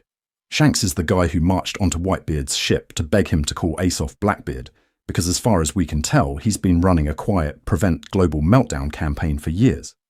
You really think he sees Ace and doesn't immediately clock the risk of a world government overreaction? The man watched God Valley fall out from the Roger crew's front row. I want to emphasize Shanks has already bet his arm on the new era, with Luffy. So why treat Ace as anything but the hot-headed side character? Because Ace isn't just Luffy's brother. He's the living refutation of the execution at Logetown. If the Pirate King's bloodline is not only alive but charismatic, popular with common folk, and building a crew that almost becomes a rival emperor, the whole deterrence system the world government built on that public execution starts to wobble. And to be fair, Ace doesn't walk in asking for permission. Novel Ace is stubborn about not being anyone's subordinate until Whitebeard breaks him. So imagine that conversation. Shanks probing about Luffy's dream, Ace bristling about being judged by Roger's sins, both of them quietly acknowledging that if the secret of his birth leaks, Eni's lobby looks like a parking ticket. Once you read Marineford through that lens, Shanks' choices get weirdly specific. He arrives late after Ace dies and says, "I've come to end this war." Not save Ace, not avenge him. End the escalation spiral that Ace's existence helped trigger. He personally returns Ace's and Whitebeard's bodies, honouring Ace's sacrifice as something that protected the future he'd already placed on Luffy. It feels less like random mercy, and more like Shanks cashing in on a promise to a kid he once took seriously. And if that sounds like overreach, to which I say, the data books quietly back this up. There's a Shanks line in Vivre Card that reads totally differently if you assume he's met Ace already. And we'll dig into that next, because it might be the closest Oda ever gets to admitting this meeting rewired how the Emperors evaluated Roger's son as a political variable. Garp's quiet calculus? Why he let Ace become a pirate anyway. Because as far as tragic parenting arcs go, Garp might actually be the most quietly brutal one in the series. This is the guy who loudly declares, "I'll make you Marines," while literally dropping kids in ravines, like that's a valid training system, and yet, both of his grandsons end up as the exact thing he's supposed to hunt. I want to emphasize that this isn't just comedic bluster gone wrong. Garp has a plan on paper. Luffy, Kobe, Helmeppo, even Ace, all funneled into the institution he still half believes can be saved. But look at what he does versus what he says. When Ace forms the Spade Pirates, Garp doesn't drag him to Marine HQ in chains. He doesn't even do the bare minimum, show up at Dawn Island and yell for 3 chapters thing. He lets him go, and for a man with his information, that's not negligence, that's a choice. And here's an interesting thing, at Marineford, that choice looks like it's been haunting him for years. When Sengoku lays out Ace's parentage on live execution TV, Garp doesn't react like this is new intel. He reacts like a guy watching a nightmare he already storyboarded. He literally tells Sengoku, "If you fight those boys, I won't forgive you," and then sits down anyway. That's not a sudden crisis of conscience. That's a man who always expected Ace to die young, just not like this. You can see the shape of his gamble. If Ace dies in some nameless battle as the Spade Pirates' hot-headed captain, the world remembers Firefist Ace, the popular rogue whose bounty spreads through common folk newspapers. Oda even notes in SBS and Vivre Card that Ace was unusually beloved by civilians for a pirate. Garp's best-case scenario is that Ace burns out as himself, not as Roger's sin made flesh. Because what's the alternative? Turn Roger's son into a Marine and hand the world government the greatest propaganda hostage in history. Imagine the posters. Gold D, Roger's legacy fights for justice. Every mission, every medal, every demotion, weaponized. The second Ace steps out of line, they parade his bloodline on the transponder snails as proof that evil can be corrected by absolute justice. To which I say, that is not a career, that's a leash. And to be fair, the story quietly backs this up. We're told in side material that higher-ups vetoed the idea of Roger's son in the ranks. You can almost feel the classified conversation between Garp and Sengoku about Ace's first big bounty, the one where Sengoku says, "We can use this," and Garp realizes that if Ace wears a uniform, he stops being a person and starts being a symbol the second it's convenient. So he does nothing. He lets Ace chase death as a pirate, lets him infiltrate government strongholds, recruit prisoners, nearly tilt the balance of power before Whitebeard claims him. It's a twisted kind of respect for Ace's agency. If you're going to die, do it on your own terms. Which, to be honest, is the kind of freedom only a man who already failed his actual son would think is mercy for his grandson. And the really nasty part? That gamble almost works, until the Emperors and the world government both start treating Ace's very existence as a strategic variable, which is where we need to talk about how Whitebeard weaponizes family in a completely different way. The revolutionary gaze. Dragon's silent interest in Ace Whitebeard, weaponizes family like a religion. But he's not the only one playing with bloodlines as strategic assets. Because as far as shadowy dad figures go, Dragon is out here speedrunning absent father and world's most dangerous HR manager at the same time. People love to say, well, Dragon just didn't know about Ace, to which I say, mate, the revolutionaries had better intel than the actual government half the time. These are the people with agents in Goa Kingdom, in the nobles' estates, in that whole grey terminal trash heap class system. They know who's burning what, who's buying slaves, who's smuggling weapons. You're telling me rumours of a mysterious, violent kid in the junkyard, whose birth lines up suspiciously well, with the execution of the Pirate King, just didn't ping anything? That's not an information gap, that's Dragon looking at a red flag report and quietly filing it under Do Not Touch. Here's an interesting thing. Dragon is physically in Goa during the Grey Terminal fire. The anime leans into it, the manga implies it, databooks back it up. Timeline-wise, that's Ace and Sabo's exact feral child era. Dragon sees the nobles literally burning the poor to beautify the kingdom. And what does he do? He doesn't grab the angriest kid in the dump. He scoops up the traumatized noble boy who just watched his own class light the match. That's Sabo. That's a recruit. Ace, by contrast, is already a walking middle finger to the world. I want to emphasize how important that psychology split is. Sabo hates the system that created him and wants to rewrite the rules. Ace hates the world that rejected him and kind of just wants to punch it until it stops moving. One of these is a future chief of staff. The other is a guy who names his crew Whitebeard Pirates and infiltrates a world government stronghold just to bust out prisoners and flex. Revolutionary work is patient, boring, logistics-heavy terrorism with a conscience. Ace is a Logia arsonist whose first instinct is, what if I just burn the symbol of my trauma? And to be fair, Dragon is not stupid. Recruiting Roger's son into a group the world government already calls the worst criminals in history is basically handing them the cleanest propaganda in the world. Look, see? Roger's bloodline is leading the revolution. Suddenly, Ace isn't a free pirate. He's a branded terrorist mascot. By leaving Ace in the pirate ecosystem, Dragon lets him be a wild, unowned variable. A free flame on the seas is chaotic, but it's deniable. If Ace topples a government ship, that's piracy, not a revolutionary army operation. The really nasty twist? That same calculus doesn't hold for Luffy, and Dragon knows it. So why is one son left to burn out, while the other is quietly protected by storms and spies?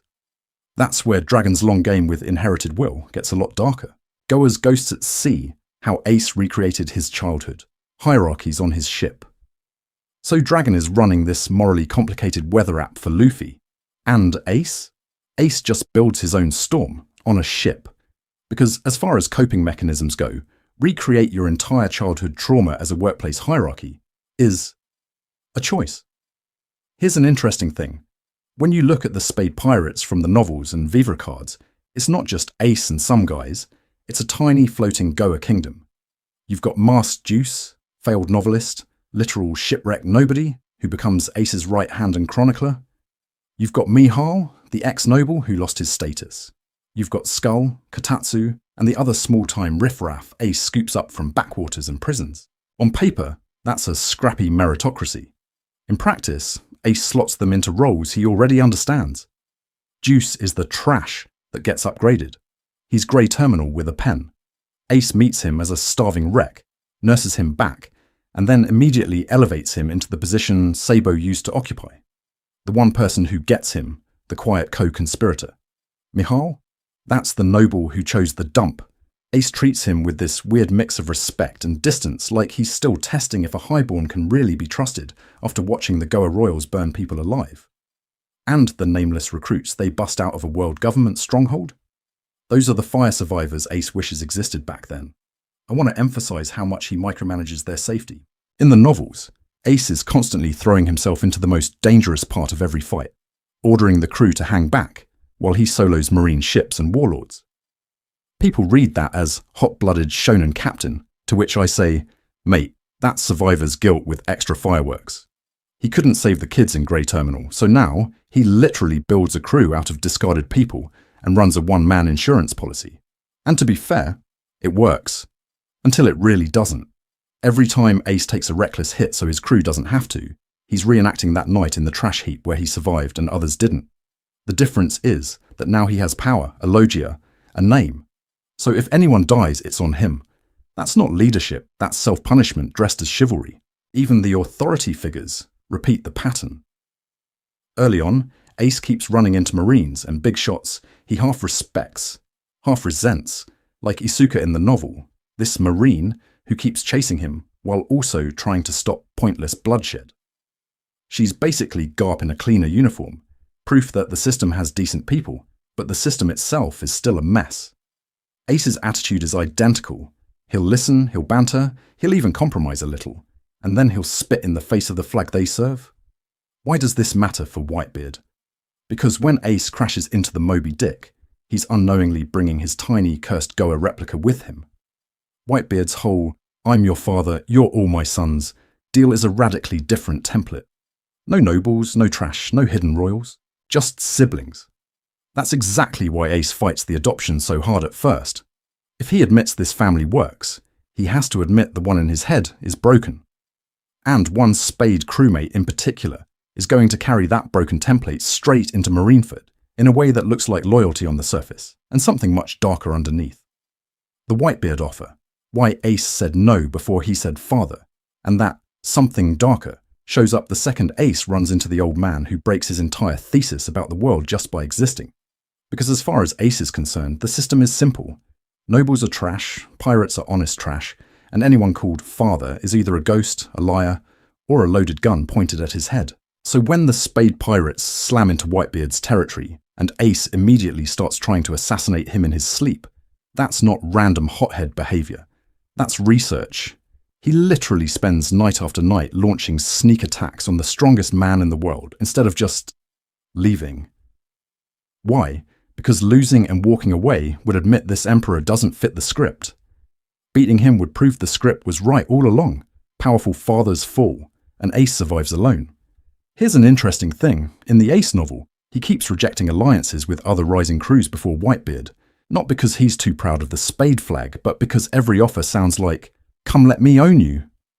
When Whitebeard drags his whole ship onto Moby Dick and says, "You're my son now," that's not touching. That's insulting. It sounds like Whitebeard is deliberately ignoring the cursed label Ace has carved into his own skull. Remember, Ace's self-image is a walking disaster report. Roger's kid, born to die. Garp trying to mold him into a Marine while also saying, "Don't ever tell anyone who you are." Goa nobles literally wanting him erased before birth. Paternal power, in his experience, is either lethal or completely fake. So this giant old man with a goofy mustache going, "I don't care whose son you are, you're mine," reads less like unconditional love and more like, "I haven't done the reading on you, actually." To which I say, that is Ace's nightmare. Someone loving him for the wrong person. And to be fair, Whitebeard doesn't debate him out of this. He does something way more disrespectful to Ace's worldview. He waits. He lets Ace attack him, fail, get patched up by the very people he was trying to kill, and then do it again. Over and over. No execution, no exile, no "you're a monster, just like your father." Just eat, sleep, get stronger, try again if you want. I want to emphasize how unprecedented that is. This is the one time in his life someone refuses to accept his self-hatred at face value. Grey Terminal took his rage as proof he was dangerous. Goa took his birth as proof he was evil. Even Garp, in his twisted way, tried to overwrite him into a different person. Whitebeard? Whitebeard treats Ace's attempts to kill him like a temper tantrum from a kid he's already decided to keep. And the novels slip in a tiny internal switch flip. There's a specific moment where Ace stops calling him that old man in his thoughts and uses Oyaji instead. The story doesn't flag it, but once you notice, it's a jump scare. When exactly does that word change? And what's the one scene that finally breaks his cursed narrative? Tattooed truths, the ASCE. Mark and what Ace was really crossing out that word change to Oyaji is Ace quietly rewriting his own story in his head. And on his back, he's been trying to do the exact same thing in loud block letters, ASCE. So, quick refresher on the design, because as far as iconic One Piece tattoos go, this one is weirdly homemade. It's 4 vertical letters down his back. A, then an S that's been crossed out with a big X, then C, then E. Simple, almost childlike, and absolutely not the kind of thing a professional tattooist would recommend, which fits Ace perfectly. The standard fan read is A for Ace, S for Sabo, crossed out because Sabo died, C and E for Cry Every Day? No, for Portgas D Ace, obviously. And Oda basically blesses this in SBS, saying the S is for Sabo and joking that Ace did the tattoo himself, which tracks with the slightly cursed alignment. But here's an interesting thing. If we stop at it's for Sabo, we're doing exactly what Ace hates, reducing him to one tragic backstory beat. The S is Sabo, yes, but it's also doing a lot of other work. S for Sin, the inherited crime of being the son of the Pirate King. S for Son of Roger, the label he literally asks Garp if he should have been born with.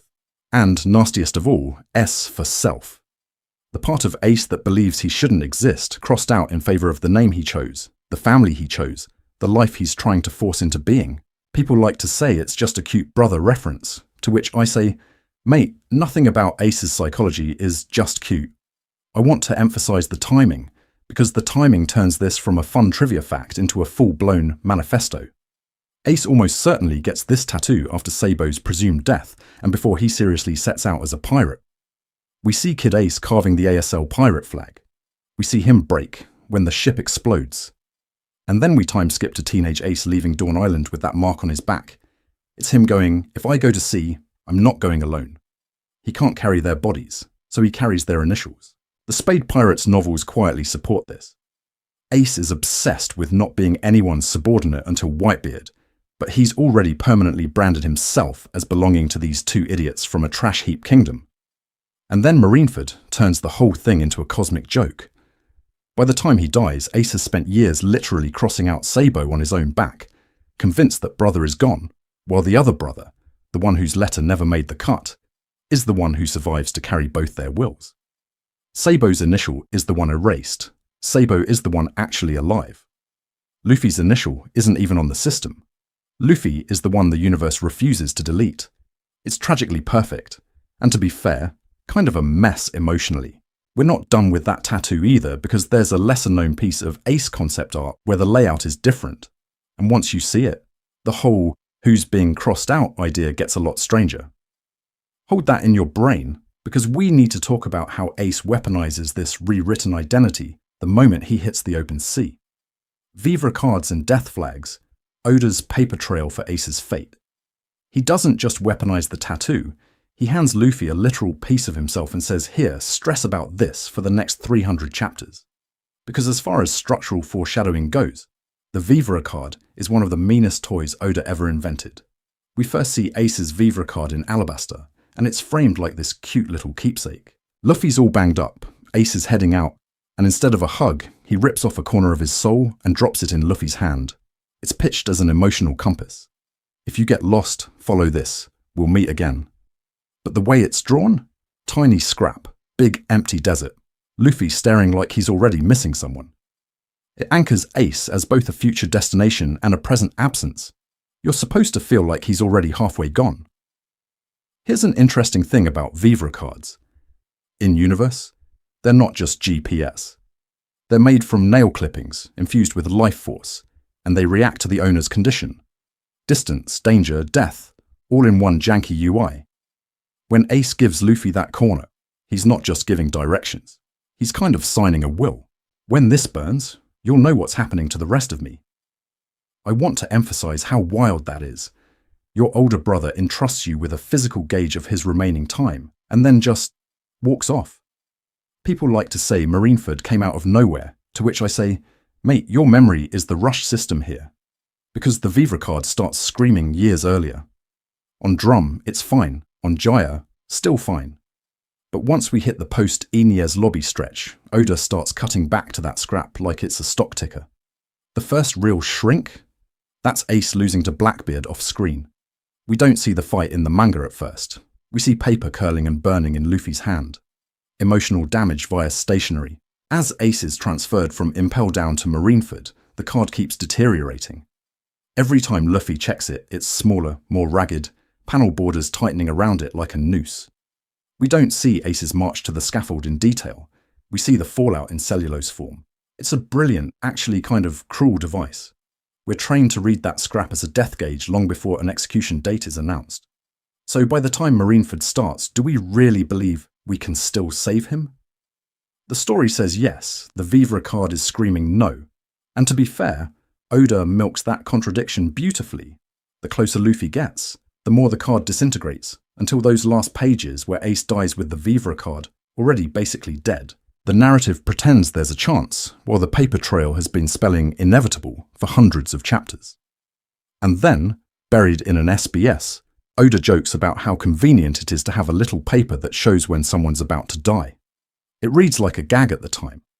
Reread it after Marineford, and it feels a lot more like a confession. We'll get to that. Novel only Ace. The canon we weren't supposed to see. First, and speaking of confessions, we need to talk about the part of Ace's story that literally started as a side project and quietly rewired his entire character, the Ace novels. Because as far as emotional damage per page goes, these things are cracked. Quick scope check so we're on the same page. The novels come out years after Marineford, written by Sho Hinata and later Tatsuya Hamazaki, with Oda supervising, providing designs and signing off on key beats. They cover Ace from leaving Dawn Island, through the rise of the Whitebeard Pirates, all the way up to his decision to kneel to Whitebeard. So it's not random fanfic, it's licensed brain surgery on a dead character. People like to say, spin-off novels aren't real canon, to which I say, tell that to the way they explain Ace's entire mental state. Oda literally drew new art for these, checked the story, and then went, yeah, that's my boy. Functionally, it's him outsourcing the first draft of an Ace prequel manga. Here's an interesting thing the novels do immediately. They make the Whitebeard Pirates feel like an actual rising power, not just a pre-Whitebeard tutorial squad. We see Ace infiltrate a world government stronghold to recruit prisoners, and he has rules. No hurting civilians, no pointless cruelty, no burning down towns just because you can. When a crewmate suggests using fear to speed things up, Ace shuts it down. He's a Logia made of fire who is terrified of becoming Roger 2.0. His recruitment scenes are the same deal. He doesn't just pick strong people, he picks people who won't worship him. He literally turns down alliances because he refuses to be anyone's boss in that tyrant way. The irony of later begging to be Whitebeard's son is not subtle. And then you get the internal monologues, which are where the novels stop being fun pirate road trip and start reading like a very long suicide note. Ace repeatedly thinks variations of, if the world finds out who I am, I shouldn't be allowed to live, and maybe dying at sea would be easier than being Roger's son. I want to emphasize this. He is not just reckless, he is actively running cost-benefit analyses on his own existence. That retroactively snaps Marineford into focus. When he turns back to fight Akainu over Whitebeard's honor, the manga version can read like hot-headed stupidity. Novel Ace? That's a guy who has already decided his life is collateral, as long as it proves his father figure wasn't a failure. It's not impulse, it's policy. And to be fair, this shift from reckless idiot to deeply depressed young man makes his entire arc hit like a truck. The jokes about him falling asleep in random places suddenly feel like exhaustion, not quirk. His smile reads as customer service. When the novels have him stare at the sea and quietly wonder if Luffy would be better off without him, you can practically hear his last words loading in the chamber. There's one specific novel scene, a tiny campfire conversation about what kind of death would finally make him feel worth being born, that might be the most on-the-nose foreshadowing Oda has ever approved. We'll circle back to that right before we talk about Sabo, SBS, data books, and the ace that lives between the panels. And that's where we have to zoom out of the tragic campfire and look at the ace who exists in the margins, because as far as raw likability goes, this man is broken in the opposite direction. The manga gives you doomed older brother with fire powers. The SBS, databooks and Vivre cards quietly go, actually, he's also your chaotic, sleepy, overpolite cousin who feeds birds. Here's an interesting thing. Oda keeps answering Ace questions he absolutely does not need to answer. Favorite food? Spicy seafood pasta and anything with peppers. Least favorite? Cherry pie, obviously, but in SBS, he doubles down on Ace being hilariously petty about it. Sleeping habits? He can literally nap anywhere, which recontextualizes all those panels of him randomly faceplanting as less gag, and more this guy is permanently exhausted from emotional burnout.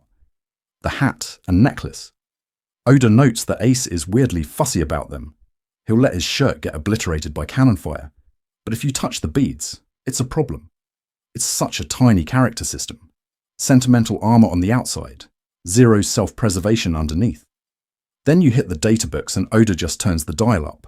Power level charts put Ace's offensive capability right up with Marco and Jozu, but his calm judgment stat is lower, like the book is politely telling us, yeah, he's strong, but he's also the guy who will chase a trash-talking admiral across an ocean.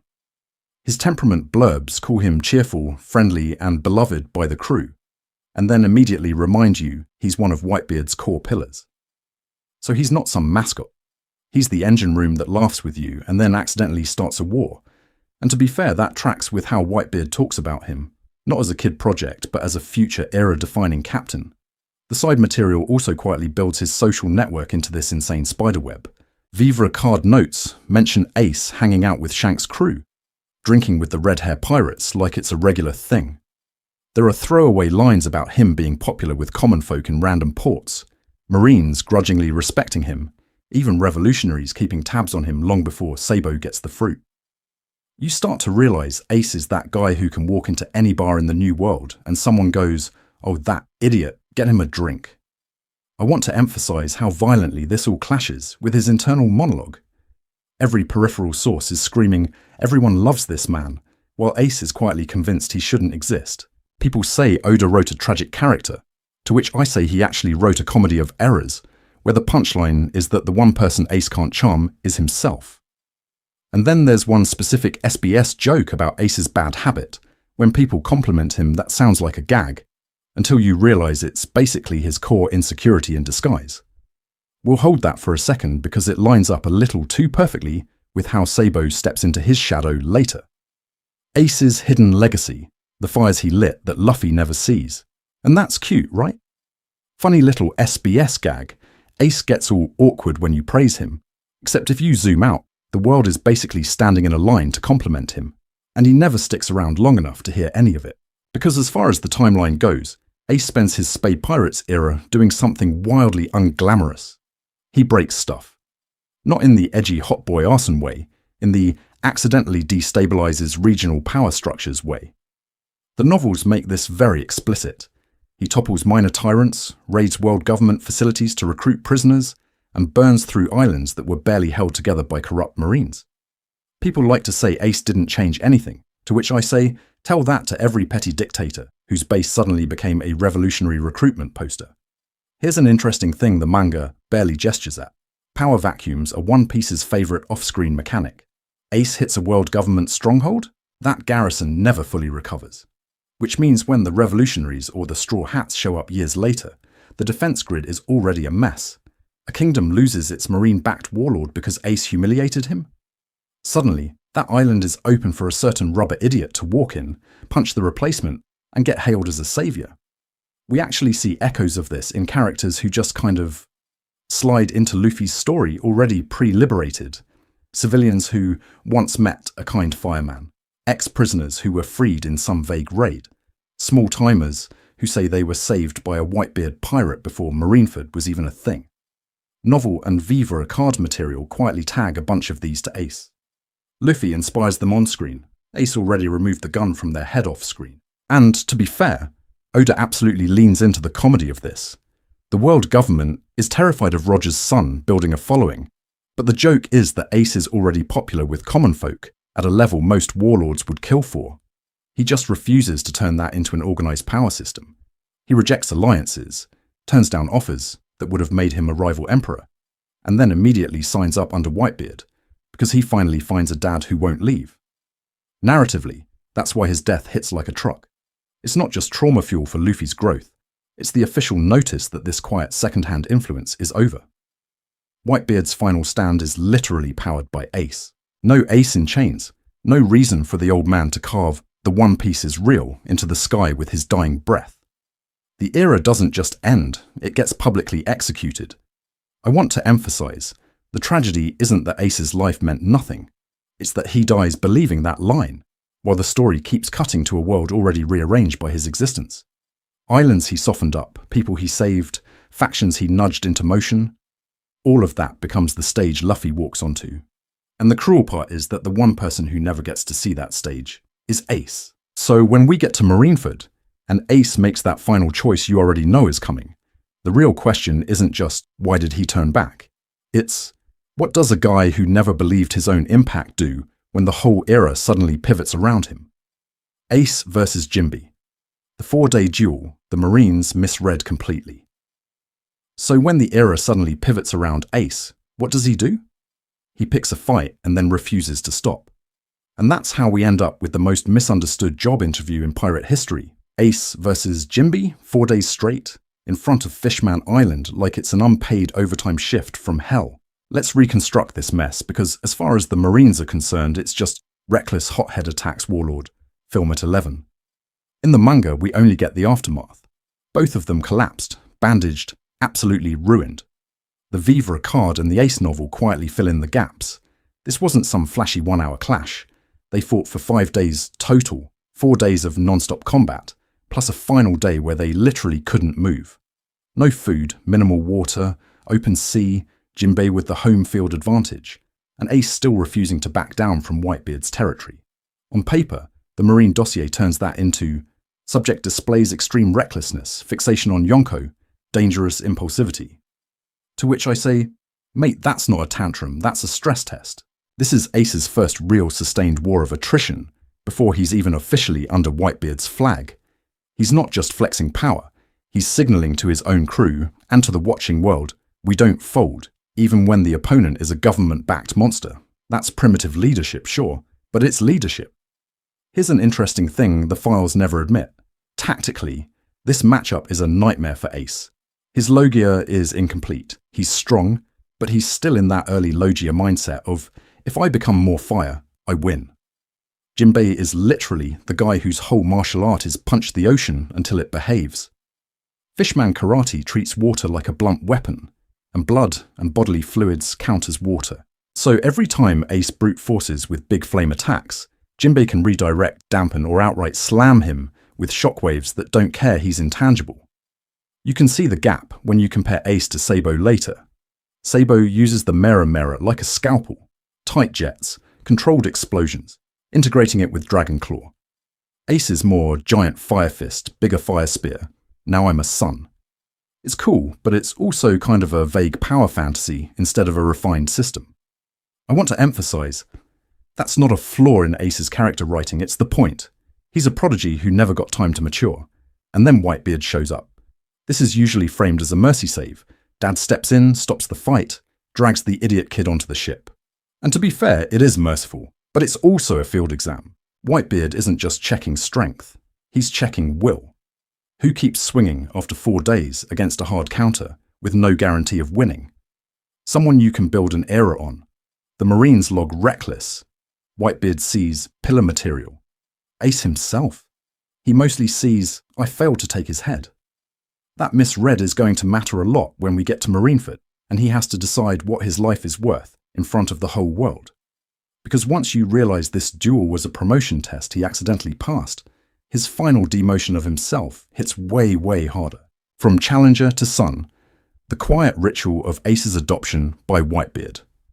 So let's talk about how that promotion test quietly turned into an adoption ceremony, because the series kind of treats it like a gag while the novels go, no, this was a full-on life reset.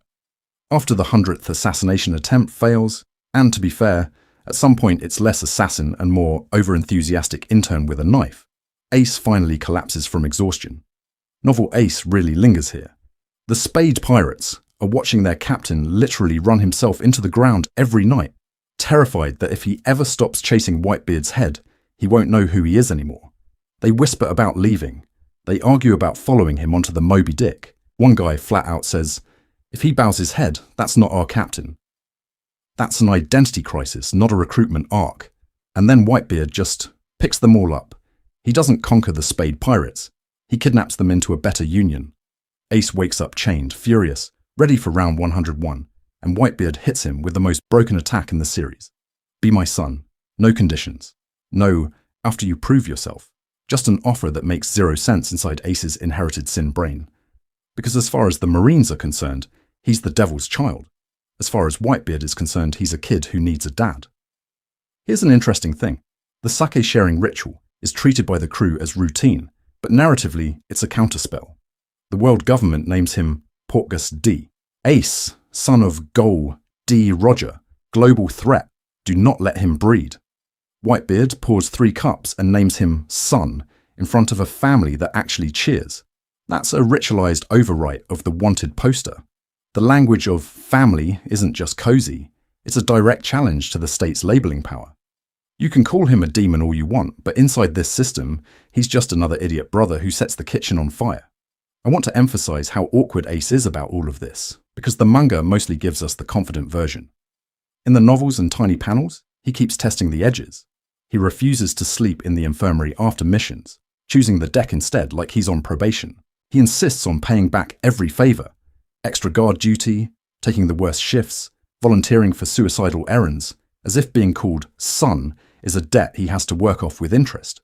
When Whitebeard casually calls out, "My sons," there's a beat where Ace doesn't react, then looks around to see if people mean him. How deep does your self-hatred have to run for you to fact-check being loved in real time? And this is where the Garp contrast hits. Garp's version of love is boot camp with trauma seasoning. Become a great Marine. Redeem your blood. It's affection stapled to atonement. Whitebeard? He doesn't ask Ace to fix Roger, or the era, or anything. He just wants him to live long enough to see the next dawn. To which I say, that's the first time Ace's existence isn't framed as a problem to solve. Which, by the way, is exactly why Marineford is such a mess emotionally. Once you understand that this is the one parental figure who never demanded penance, watching Ace decide what his life is worth on that scaffold stops being a cool, tragic moment and starts feeling like watching someone tear up their own adoption papers on live TV. And we're not done, because the world government is about to weaponize that family name in the pettiest way possible. Division Commander Ace. The responsibilities Oda hid in the background. And the pettiest way possible is not just execute the pirate, it's execute the division commander. Because as far as Marineford PR goes, Ace isn't just some problem child with a bad dad, he's the guy who helps run the single biggest pirate organization on the planet. That title sounds like anime LinkedIn fluff, but Oda quietly treats 2nd Division Commander like a real middle management job from hell. On paper, Whitebeard commanders handle 3 big things: territory defense, alliance management, and crew discipline. We see Marco explicitly doing all 3. With Ace, Oda plays it sneakier. Territory defense? That's the whole premise of the Ace novels, opening with him chasing off pirates from Whitebeard-controlled islands and getting annoyed that people are scared of the flag but still poor. Alliance management?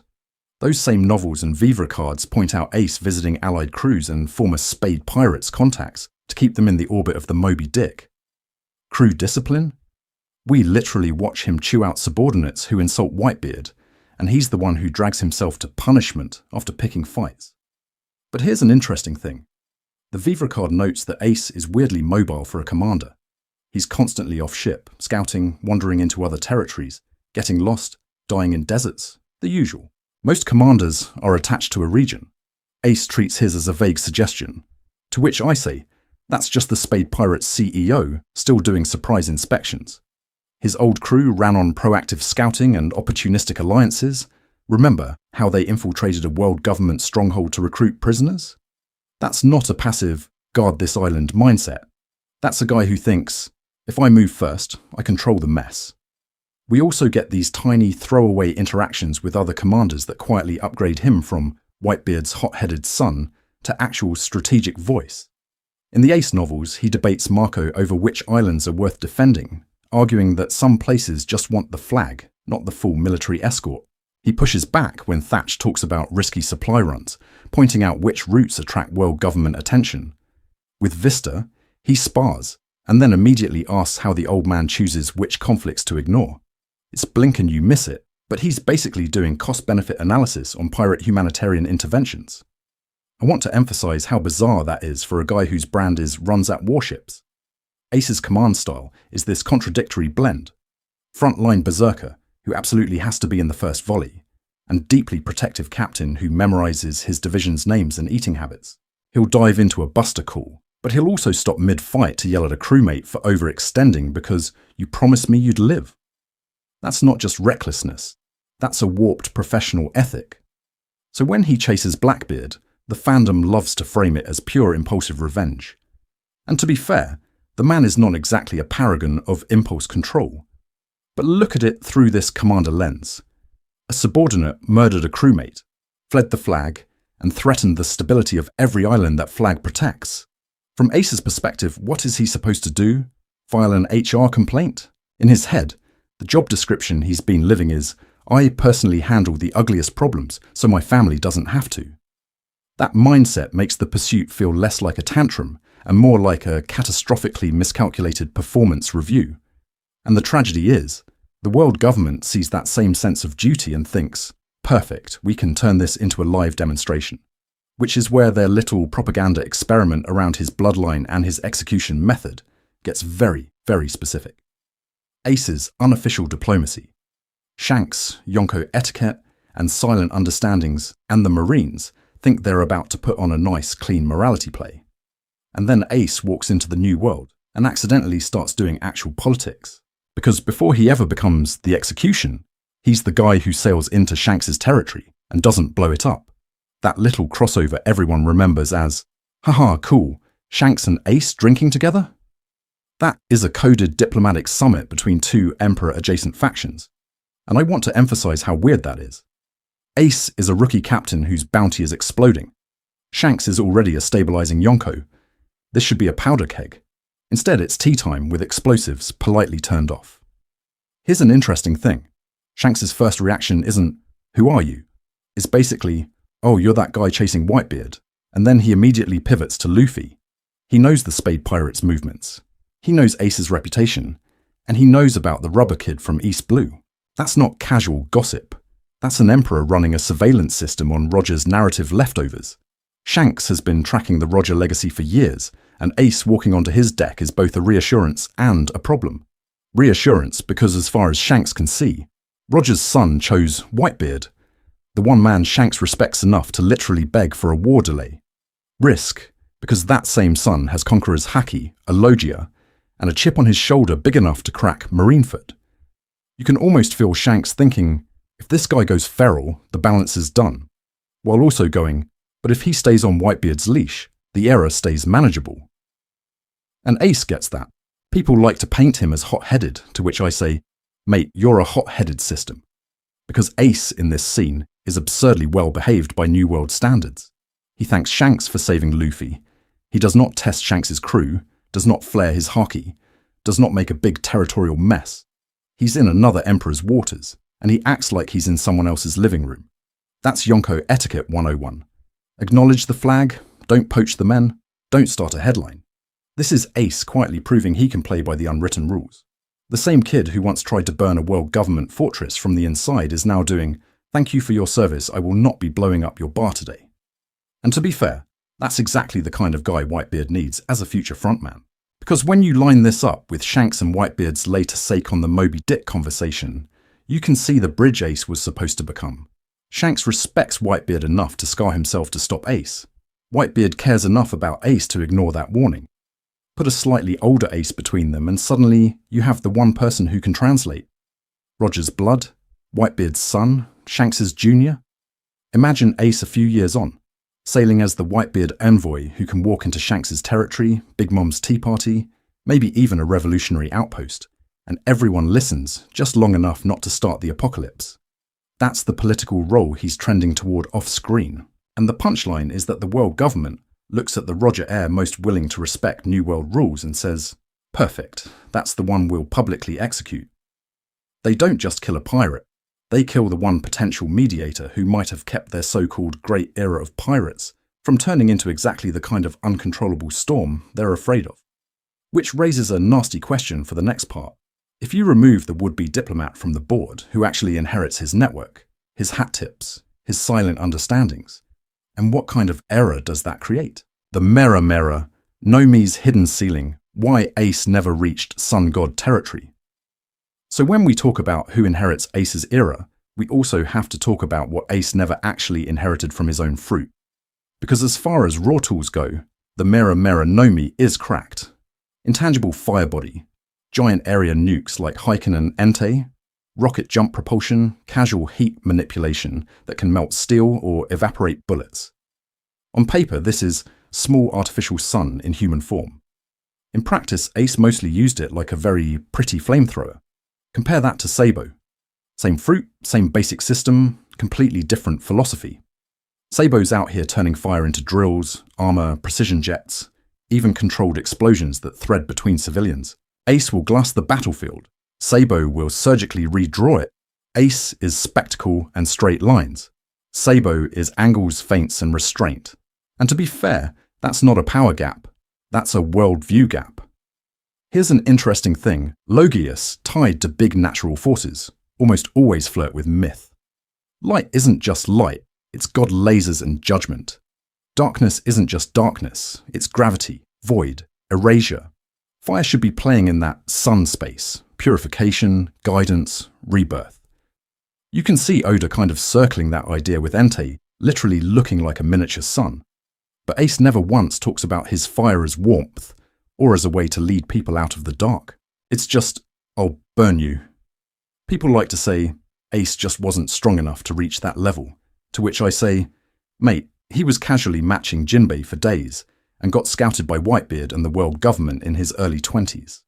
The ceiling wasn't his muscles, it was his mirror. Ace doesn't believe he's allowed to be anything but destructive, so his fire never becomes anything but destruction.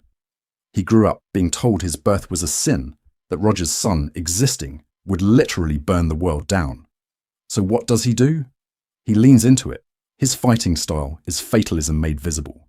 He throws out massive linear blasts, announces his attacks, dares the world to hate him for the damage.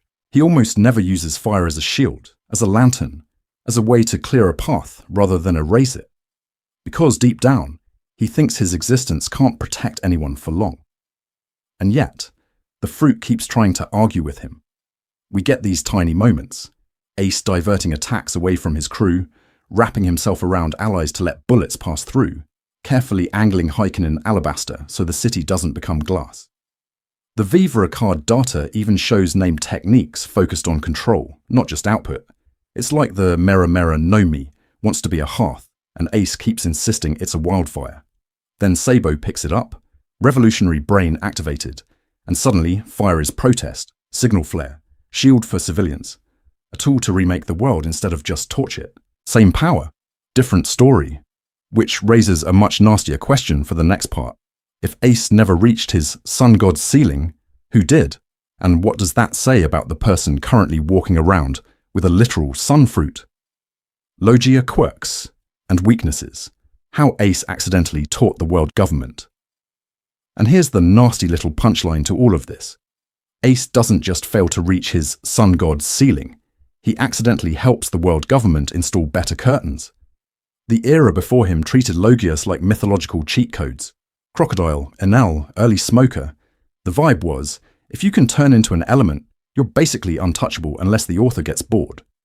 People literally talk about them like walking natural disasters rather than fighters. Ace walks into that ecosystem and just by being extremely loud and extremely on fire in public, starts turning invincible into lab data. Because as far as the Grand Line is concerned, his clashes are broadcast events. The Spade Pirates raid a world government stronghold. He brawls Jinbei for days. He trades blows with Smoker in Alabaster. That's not just spectacle. That's free field research for every marine analyst with a Den Mushi and a notebook. Here's an interesting thing about that Smoker encounter. On paper, it's just cool Logia versus Logia fan service. Fire versus smoke. Edgy cigarette dad versus hot-headed son of the Pirate King. You get it. But tactically, it's a case study.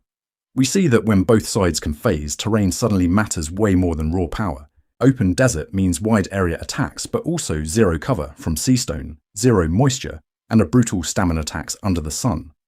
Their stalemate is actually a data-rich scenario about how long top-tier Logias can maintain intangibility before it becomes a war of attrition. And to be fair, Smoker is exactly the kind of guy who would turn that mess into a report. We already know he's obsessed with seastone deployment, the Alabaster Cuffs, the Punk Hazard Jita, the G5 experiments. You cannot tell me he didn't file a 30-page rant titled Why We Need More Seastone and Fewer Idiot Superiors, with a special appendix on how flame bodies react when pinned, compressed, or denied oxygen. Then Blackbeard happens, and the whole thing escalates from combat footage to controlled experiment. Ace loses to a guy who can forcibly shut off Logia intangibility, gets dragged to impel down, and suddenly Sengoku has a captured, fully catalogued, high-bounty Logia user in Seastone restraints. To which I say, that is a Science Division Christmas special. Vegapunk's old notes, Sentomaru's Pacifista field tests, the latest Seastone weaponization in Marineford. All of that is quietly being calibrated on what happens to Portgas D Ace when we change X variable. I want to emphasize how creepy that is. The same guy whose fire was supposed to burn the old era becomes the template for snuffing out devil fruits more efficiently. You can kind of feel his data baked into everything, the precision of the Pacifista beams, the industrial-scale Seastone on the Marineford platforms, even Cypher Pole's casual, oh, just Rokushiki plus armament, that's how you tag an element now. And like Roger, Ace changes the rules just by existing. His birth forces the government into genocidal paranoia. His capture gives them the blueprint for a new anti-devil fruit toolkit, which sets up an uncomfortable question for later. If Ace's suffering upgraded the system, what happens when the same people get their hands on data from an actual sun fruit and a rubber man who broke their last war? Ace and the Revolutionaries, the what-if network that never activated. Because as far as cosmic missed opportunities go, Ace and the Revolutionary Army is up there with what if Enel just stayed in space? We know the world government weaponized his existence, but what about the people whose whole brand is stop the world government? Where were they? So reconstruct the information chain. Dragon is physically in Goa during the Grey Terminal fire. He's not just passing through, he's running an extraction pipeline for refugees from the exact trash heap Ace grows up in. Dragon learns about Luffy there, watches him sail off, and we're supposed to believe he never once hears, "Oh yeah, the mayor's grandson hangs out with this feral kid named Ace who wants to kill the world government." To which I say, mate, you're a rushed intel system. The revolutionaries actually have the opposite problem. They know too much and act too slowly. Here's an interesting thing. By the time Ace is captaining the Whitebeard Pirates and infiltrating government strongholds to recruit prisoners, he's not some obscure East Blue footnote. He's on Marine watch lists. He's clashing with vice admirals. He's being personally scouted by Whitebeard. The Vivre card and the Ace novels quietly frame him as a rising power player, not just Luffy's brother with cool fire. You're telling me the organization that tracks Noble's dirty laundry didn't at least have a dossier labeled Portgas D Ace, potential Roger Eyre, Logia, charismatic, very punchy. And to be fair, once you accept that they knew, the silence gets way louder. It stops feeling like ignorance and starts feeling like calculated distance. Why wouldn't Dragon move? 1. Consolidating both Roger Eyres under his banner is basically writing "Please annihilate us" on the front door. The world government already tried genocidal cleanup once when they only suspected one baby. 2. Recruiting Ace too early risks forcing a premature war. A hot-headed Logia with a personal vendetta is fantastic for set pieces. It's terrible for a long-game insurgency that survives by staying slightly below the radar. 3. Ideology. Ace's hatred is intimate and emotional. He wants to know if he deserved to be born. He wants to punch the people who said no. Dragon's project is cold, systemic. Topple an entire world order, not just the specific celestial dragon who would absolutely call Ace a slur. That mismatch matters. Ace joins Whitebeard because he's desperate for a father and a family, not a manifesto. Dragon offers a cause, not a hug. Guess which one wins a traumatized teenager? But I want to emphasize how fragile that distance actually is, because if Ace survives Marineford, the whole map tilts. Imagine post-war Ace, scarred, disillusioned, watching the government broadcast his execution like a pay-per-view morality play. Whitebeard's family gets slaughtered, trying to save one son while the world cheers. How long before that personal vendetta mutates into a systemic one? You can easily sketch the path. Sabo's memory returns, realizes his dead brother isn't dead, and suddenly, Dragon has a direct emotional bridge. Ace, burned by the Marines, starts hearing stories about countries the revolutionaries actually saved. He compares that to the world government that tried to erase him at birth, and again at Marineford. Give that Ace 5 years and one destroyed kingdom later, and you don't get a Whitebeard remnant captain, you get a revolutionary commander with a logia and a grudge. And if that version of Ace shows up to the next big war, the entire balance of power and Luffy's role inside it looks very different. Garp's silent calculus, why he let Ace become a pirate anyway, and sitting right in the middle of all of that revolutionary Ace, what if fanfic, is a guy we weirdly don't blame enough. Monkey D. Garp. People love to say, Garp failed as a parent, he just let Ace become a pirate. To which I say, did he fail? Or did he do the math and decide that the least bad option was to let the bomb roll downhill away from Mariajoie? Because on paper, Garp has a very clear plan. He tells Ace and Luffy repeatedly, you're gonna be Marines. He drags Luffy to Marine bases, he brags about Kobe, he talks up justice like it's the family business. And then what does he actually do? He dumps both of them with a bandit who lives in a garbage-adjacent forest and disappears for months at a time. That is not a career guidance system. That's the world's most chaotic internship program. Here's an interesting thing. This is the same Garp who watched the world government execute Roger and then try to quietly erase his unborn child. The same Garp who lived through Ohara, where scholars were vaporized for reading the wrong books. He knows exactly how the institution uses justice as branding. So when people say, why didn't he just make Ace a Marine? He'd be safe. Because as far as Garp's experience goes, a famous Roger Blood Marine is not safe. He's leverage. Imagine Ace as a decorated vice admiral.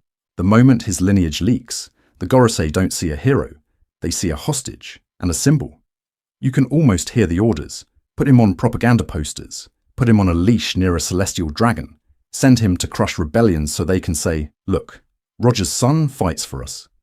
Garp has already watched one generation of that story end on a public platform. He's not stupid enough to feed them a second.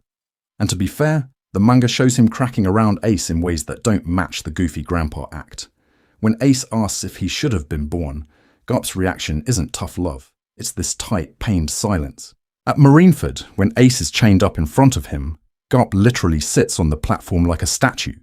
Because he knows the second he stands, his body will move toward his grandson, not toward justice. Sengoku has to physically warn him, if you move, we'll treat you as an enemy. So Garp makes what looks like negligence but feels like calculus. By not dragging Ace into a uniform, by leaving him with Dadan, he's basically saying, find your own power, your own belonging, outside the world government's script, even if that means piracy. It's a tragic half-measure kind of freedom. I want to emphasize that he's still complicit. He still shows up too late, still chooses the institution until the very last second.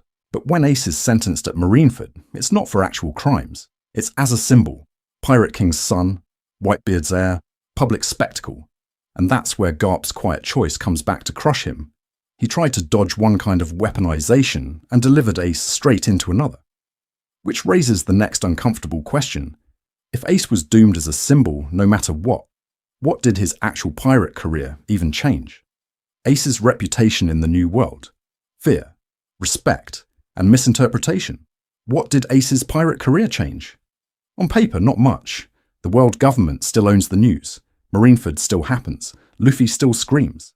But if you zoom into the New World, Ace is this weird quantum object. To some people, he's literally a guardian spirit, and to others, he's the opening act of the apocalypse. Because as far as civilians are concerned, the version of Ace they met wasn't future Emperor. It was that freckled guy who stopped our island from being burned down by some rando with a horned ship. The Vivre cards and side material quietly stack these up. On Sabaudi-adjacent routes, you get mentions of towns that only survived because Whitebeard's 2nd Division showed up when slavers or rogue crews got ambitious. In the Ace novel and Vivre card databook, you have places like Sixies, islands in Whitebeard's territory, even random harbours in the New World, where Ace is remembered for hauling food, defending villages, or chasing off pirates who tried to ignore the Whitebeard mark. I want to emphasise, under that flag, he functioned as a shield. Parents literally told their kids, we're safe, this is Whitebeard's sea, Fire Fist is watching. Oda even notes in side material that Ace's popularity with common folk was unusually high for a pirate. That's not just cool poster boy. That's the kind of soft power you almost never see outside the straw hats. Now, cut to rival pirates looking at the same guy and seeing a natural disaster in cargo shorts. From their angle, Ace is the Spade Pirates upstart who rocketed into the New World, infiltrated a world government stronghold to recruit prisoners, and then immediately became a commander under the one man propping up the Yonko system. You're a mid-tier New World captain. You've spent a decade carefully not angering Big Mom or Kaido, and suddenly, this 20-year-old Logia prodigy is burning through roots, refusing alliances, and declaring he'll make Whitebeard king of the pirates. To which I say, that is exactly the kind of chaos the Yonko system is built to suppress. And to be fair, the Marines are watching this vague mess of reports pile up. On their desks, Ace is not a nice guy who saved sixes. He's Roger's son, Whitebeard's heir apparent, charismatic commander with a Logia that can level towns, plus a track record of liberating government prisoners. Here's an interesting thing. Individually, none of those labels is unique. There are other Logias, other commanders, other famous bloodlines. But stacked together, Ace becomes a narrative gift. You can almost hear the Goroshe going, "We can sell this." So they do. They compile every conflicting story into one clean myth. The wanted poster doesn't show the kid from Grey Terminal asking if he should have been born. It shows the symbol, Pirate King's son, Fire Fist, the man who would inherit Whitebeard's era. Half truth, half propaganda, all spectacle. And once you've built that symbol, a quiet execution in some basement makes no sense. You need Marineford. You need cameras. You need the scaffold. You need the world to watch the idea of Ace die. The irony? The more they inflate him, the further they get from the actual Ace. The insecure, self-loathing kid Garp tried to hide, which leads to the next uncomfortable layer. If the world only ever knew the symbol, how did the real Ace end up acting in ways that made that symbol feel true? The Blackbeard decision, duty, pride, and the flaw in Whitebeard's family model. So when people say Ace was just an idiot who threw his life away chasing Blackbeard, to which I say, mate, you're kind of describing the symptom and not the disease. The hot-headed charge is real, sure, but the more you look at the structure around him, the more it feels like Ace is just the most tragic stray A student of Whitebeard Family School. Let's lay out the boring official report first. Thatch finds the Yami no Mi, Blackbeard, who has been playing the world's longest undercover game in the 2nd Division, murders him, violates the one big, non-negotiable rule on the ship, and runs. Whitebeard's verdict? Do not pursue. Stay put. Ace hears that, nods, and then literally does the exact opposite. He hunts Teach across the sea, alone, right into that fated clash on Bonaro Island that every marine historian probably has framed on their wall. On paper, that's pure impulse. In the family system Whitebeard built, it's actually the cursed version of Ace doing his job. This is the 2nd Division commander, the guy who recruited misfits, protected newbies and played surrogate big brother to half the ship. If your little brother gets stabbed in your living room and the dad you worship says, "We'll let it go," what does that do to your brain? Because as far as Ace's wiring goes, the only way to stay a good son is to be a better brother. Here's an interesting thing. Whitebeard is the one who made that wiring. He preaches, "You are my sons, this is a family," but he also lets guys settle pride with duels. He lets squads chase personal vendettas. He entertains Odin-level insanity on the regular. We've seen him laugh off reckless challenges. We've seen him indulge Ace's repeated assassination attempts on him. The message is mixed. When does father override commander?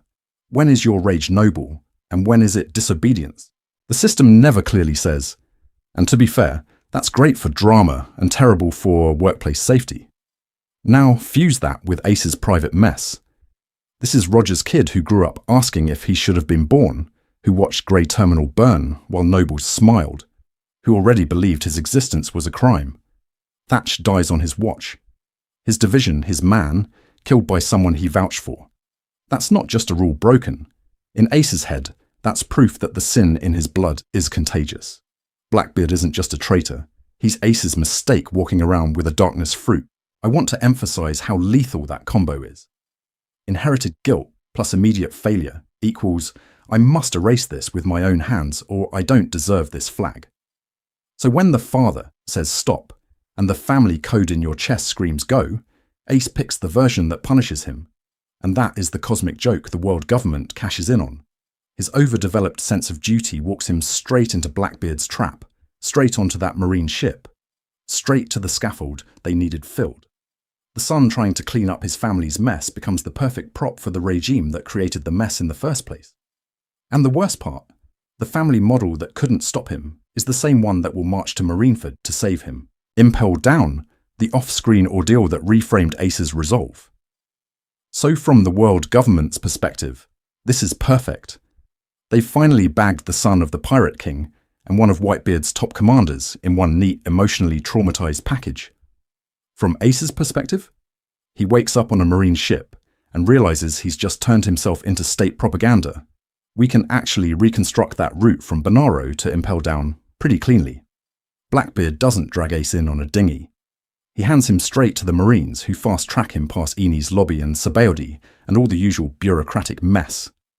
We're talking a warship escort, cipher pole spooks, and a news blackout so tight that even pirates with great intel only hear vague rumours. That's not, we caught a strong pirate. That's, we're moving a nuclear weapon. Political prisoner, not common criminal. Here's an interesting thing. Even inside Impelled Down, they treat Ace like a walking declaration of war.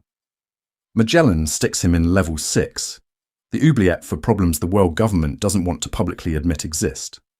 High security cuffs, chained to the wall, isolation cell, barely any other inmates in sight. And when Magellan actually talks to him, he doesn't gloat about bounties or crimes. He flat out says Ace's execution will shake the world and drag Whitebeard into it. That's the script Ace is being fed every single day. People like to say Ace looks weirdly calm when we first see him in that cell, to which I say, yeah, because he's already run the math and it's awful. He knows his value as a symbol, he knows how the world government operates, and because, as far as he knows, Whitebeard is not going to risk his entire fleet, his territories, and the fragile balance of power for one son. The correct move is to let Ace die and keep thousands of other sons alive. So that calm?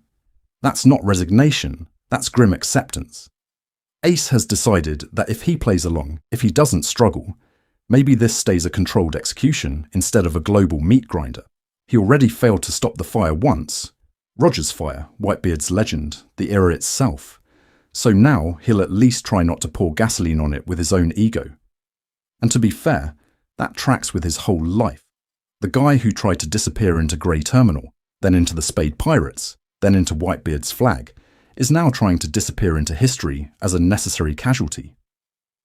I want to emphasize how twisted that is. The son of the Pirate King is sitting in the deepest hole on the planet, actively hoping the world doesn't value him enough to start a war. Then Luffy shows up. Luffy doesn't sneak in with a surgical strike team.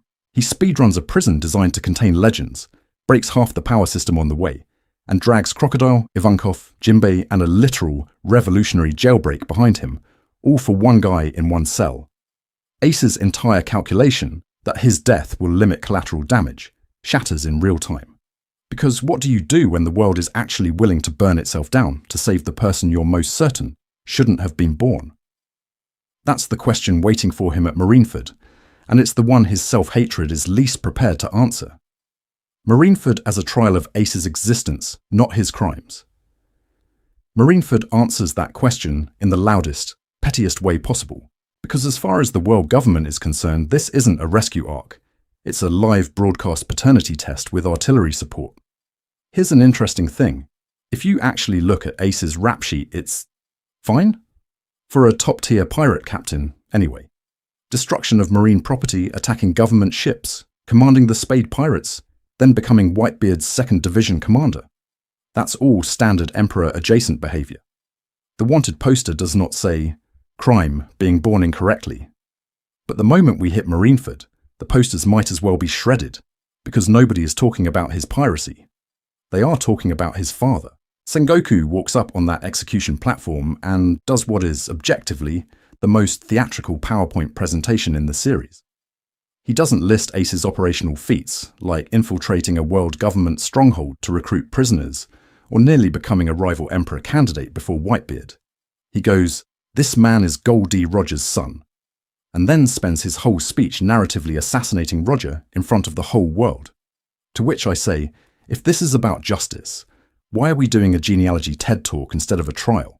Because the point isn't Ace's actions, it's Roger's legacy. Sengoku reframes the Pirate King not as the man who kicked off a great era of freedom, but as a hereditary curse. The subtext is, Roger died, but his sin tried to reincarnate itself, and we, the Marines, are finally aborting the sequel. That's not law enforcement, that's brand management. And to be fair, it works on a terrifying number of people. We see Marines literally cheering at the idea that a bloodline of evil is ending. They're not celebrating the neutralization of a military asset, they're celebrating eugenics with uniforms. Meanwhile, pirates are reacting to a completely different story. For Whitebeard's crew, Ace is not Roger's son. He's the little brother they chose. They're willing to tear down an era to protect that idea. Civilians are stuck in the middle, watching this broadcast like it's the worst reality show ever made. They see a young man about to die, a war that could swallow the world, and a government loudly insisting that some kids are born too dangerous to be allowed to grow up. Ace's body literally becomes a battlefield of ideologies. Roger's inherited will, Whitebeard's chosen family, and the world government's obsession with cleansing history, all trying to claim the same chest cavity. I want to emphasize how much this reframes Ace's death before it even happens. If he dies, it's not just that Luffy fails a rescue mission, it's the world government winning a symbolic argument that people like Ace, kids from grey terminal trash heaps, sinful bloodlines, anyone the system labels a mistake, don't get to live freely. And once you see Marineford that way, his final moments stop being just tragic and start feeling like a rigged verdict the story has been building toward for decades. The moment Ace turned back, pride, provocation, and narrative cruelty. And that rigged verdict is exactly why the turn-back moment hits like it does. Because as far as surface-level logic goes, Ace is in the clear. The key is off, the cuffs are gone, the escape route is literally right there. The war has done its job. And then Akainu opens his mouth. Sequence-wise, it's brutally simple. Ace is freed. The pirates rally. We get that tiny, fragile illusion that, okay, maybe Oda is going to let one thing go right today. They're running. Ivankov and the others are physically carving a path. And Ace even does the responsible big brother thing. He hands Luffy's safety off to everyone else. And then Akainu calls Whitebeard a loser, who died protecting his failures. One word, loser. That's all it takes for Ace to plant his feet. People love to say, well, that was just stupidity, he threw his life away for trash talk. To which I say, mate, you're describing Ace's entire childhood in Goa Kingdom. His whole life has been trash talk. He grows up in Grey Terminal being told Roger was a demon, that his blood is a curse, that he should never have been born. The insult is never just about Whitebeard. It's always a package deal with, people like you don't deserve to exist. Here's an interesting thing. Akainu, the guy who is supposed to be absolute justice, actually fights like a psychologist. He doesn't just punch bodies, he hunts insecurities. We see it with Squad. We see it with Kobe later. With Ace, he weaponizes the one weak point Ace has never been able to armor over. The need to prove that the father he chose is not a failure, like the father the world assigned him. Whitebeard is Ace's answer to the question, should I have been born?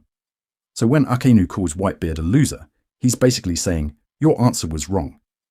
And to be fair, Ace has spent years trying to outrun that question. Spade pirates tearing through world government strongholds, refusing alliances because he'll only ever bend the knee to Whitebeard, building this whole persona that says, I exist on my own terms. But that's the mess. The terms are still defined against Roger's shadow. Marineford corners him into the same old binary. If he runs and ignores the insult, is he silently agreeing that his father was a loser? I want to emphasize how narratively cruel but thematically precise this is. For once, Ace isn't fighting out of boredom or pride in his own power or some vague thrill-seeking pirate idea. He's making a conscious, values-based choice. My family's honor matters. This man gave me a place in the world. I will not let his name be dragged through the mud. That's growth. That's the kid from Grey Terminal finally standing up and saying, my family is real. And the story kills him for it. In front of Luffy. In front of the brother who idolized him as the guy who always knew what he was doing. It's not just a death. It's a public execution of that answer he built his life around. Which raises an uncomfortable question we're going to have to sit with.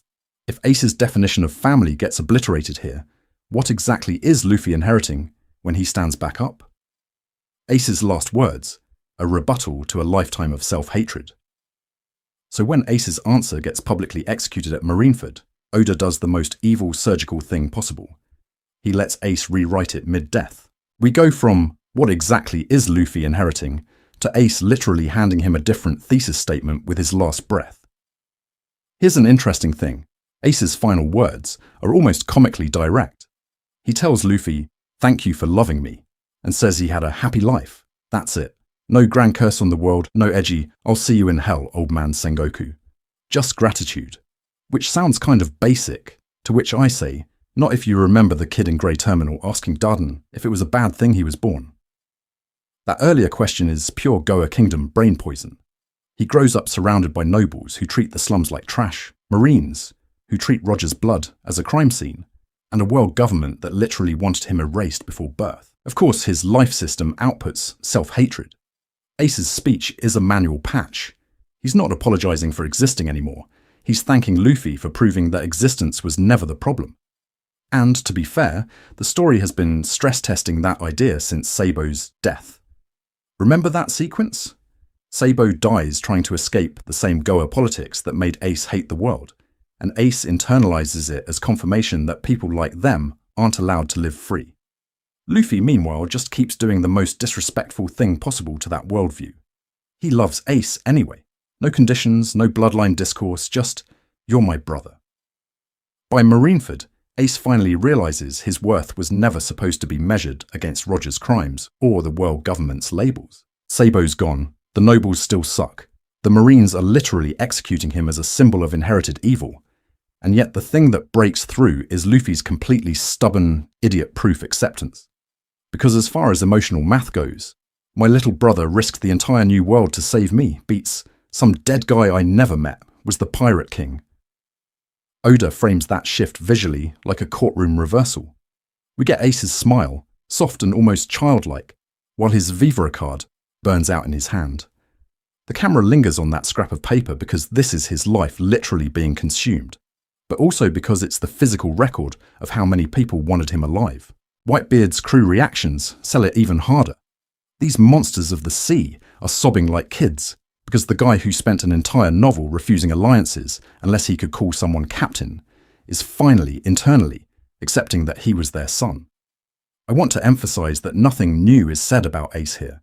What's new is that he believes it, and that belief is exactly why the world government doesn't fully win. Politically, it's still a tragedy. They silence Roger's heir on live TV, they score their symbolic execution, they keep their power myth intact. But Ace doesn't die as a walking indictment of his bloodline. He dies as a loved and chosen person. That's the cathartic resolution inside the mess. The same kid who asked if he should have been born uses his last breath to say, essentially, "I'm glad I was." Which sets up the next problem. If Ace's narrative gets closed on that note, what does Luffy do with a world that still wants the next Ace dead on arrival? The fire that stayed. How Ace's legacy rewired Luffy and the world Luffy doesn't walk out of Marineford as a tragic hero. He crawls out as emotional roadkill. The series basically hard crashes him. We go from punching a celestial dragon Luffy to a guy screaming on Amazon Lily's floor because his brain finally runs the math. If Ace can die, anyone can. And to be fair, the story lets that break be ugly. He's biting Jinbe. He's begging to go back. He literally forgets his own dream. Here's an interesting thing. The narrative does not say, "Luffy, your grief is noble." It says, "Luffy, you were weak and unprepared for the system you picked to fight with." Jinbei's whole "you still have something" speech only hits because, as far as Luffy can see, he has nothing. Ace was the guy who always felt older, stronger, already in the new world, while Luffy was still playing East Blue Sandbox mode. Losing him forces Luffy to admit that his current power ceiling is a joke in the Marineford equation. That's why the 3D2Y message is not just a cute fandom tattoo template. It's Luffy taking Ace's death and turning it into a training regimen. He doesn't go, "I'll rush back and protect everyone immediately." He goes, "I will disappear for 2 years, become a monster, and then protect them." To which I say, this is Ace's will but min-maxed. Before, Ace's will was, "I'll throw myself at any threat to my little brother." After Marineford, Ace's will inside Luffy becomes, "I'll make sure I never need someone to die for me again." Same love, different build. I want to emphasize how radical that is in shonen terms. The hero choosing absence over constant presence? That's weird, but Ace's death gives Luffy permission to slow down, because the alternative has been made horrifyingly clear.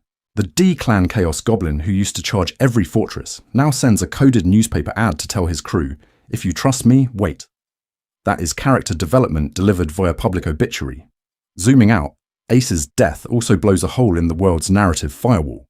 Whitebeard's final declaration that the One Piece is real is basically a global push notification. Piracy.exe has stopped responding. Would you like to relaunch with double the bugs? The whole war, staged to execute Roger's son as a warning, ends with the old era's strongest pirate confirming the treasure and dying on his feet. The deterrent system soft bricks itself on live TV, and then Blackbeard shows up to loot the corpse, literally and ideologically. He steals Whitebeard's power, laughs in the Marine's face, and uses Ace's war as his springboard to Emperor status. The government that tried to erase Roger's bloodline accidentally speedruns the rise of the man who will probably do more damage than Roger ever did, which loops us back to Ace, the kid who asked if he should have been born. The answer the story gives is brutal. The world that condemned him is going to be undone by the chain reaction of his existence. He's the emotional nuke that forces Luffy into Pirate King trajectory and the narrative nuke that accelerates the collapse of the old justice. And we're not done, because setup final arc, post-Marineford Luffy, isn't just training his fists. The world is quietly rearranging itself around the hole Ace left. The question is, who steps into that hole next? Reframing Ace completely, why his story was never about the man who failed. Who steps into that hole next? Hot take. Maybe nobody, because the hole is Ace-shaped and the fandom has been measuring him with the wrong ruler. People love to say Ace is one of the most wasted characters in One Piece, to which I say, mate, you're a wasted character if you think Marineford screenshots are the entire dataset. If you actually track his impact through Vivre cards, novels and Oda's weird side comments, Ace is one of the least wasted pieces on the board. So, quick recap of the real Ace, the one buried under 12 years of he should have just run memes. Pillar 1, the inherited sin complex, born in the noble rot of Goa, stamped with Roger's name, then literally raised in the trash fire of Grey Terminal. That's not subtle. This kid grows up watching nobles burn their own garbage people and a world government that signs off on it, while being told his very birth is a crime. Of course he's obsessed with whether he deserves to exist. Of course every fight is secretly, prove I should have been born, speedrun any percent. Pillar 2, chosen family. Sabo, Luffy, then Whitebeard. Every time he's testing the same idea. If I set myself on fire, will you still hold on? That's why he refuses to be anyone's subordinate, until Whitebeard. The novels show him turning down alliances, nearly becoming an independent Emperor-tier rival, and then choosing to kneel. That isn't failure. That's a guy whose whole arc is, I will force myself to believe I'm loved.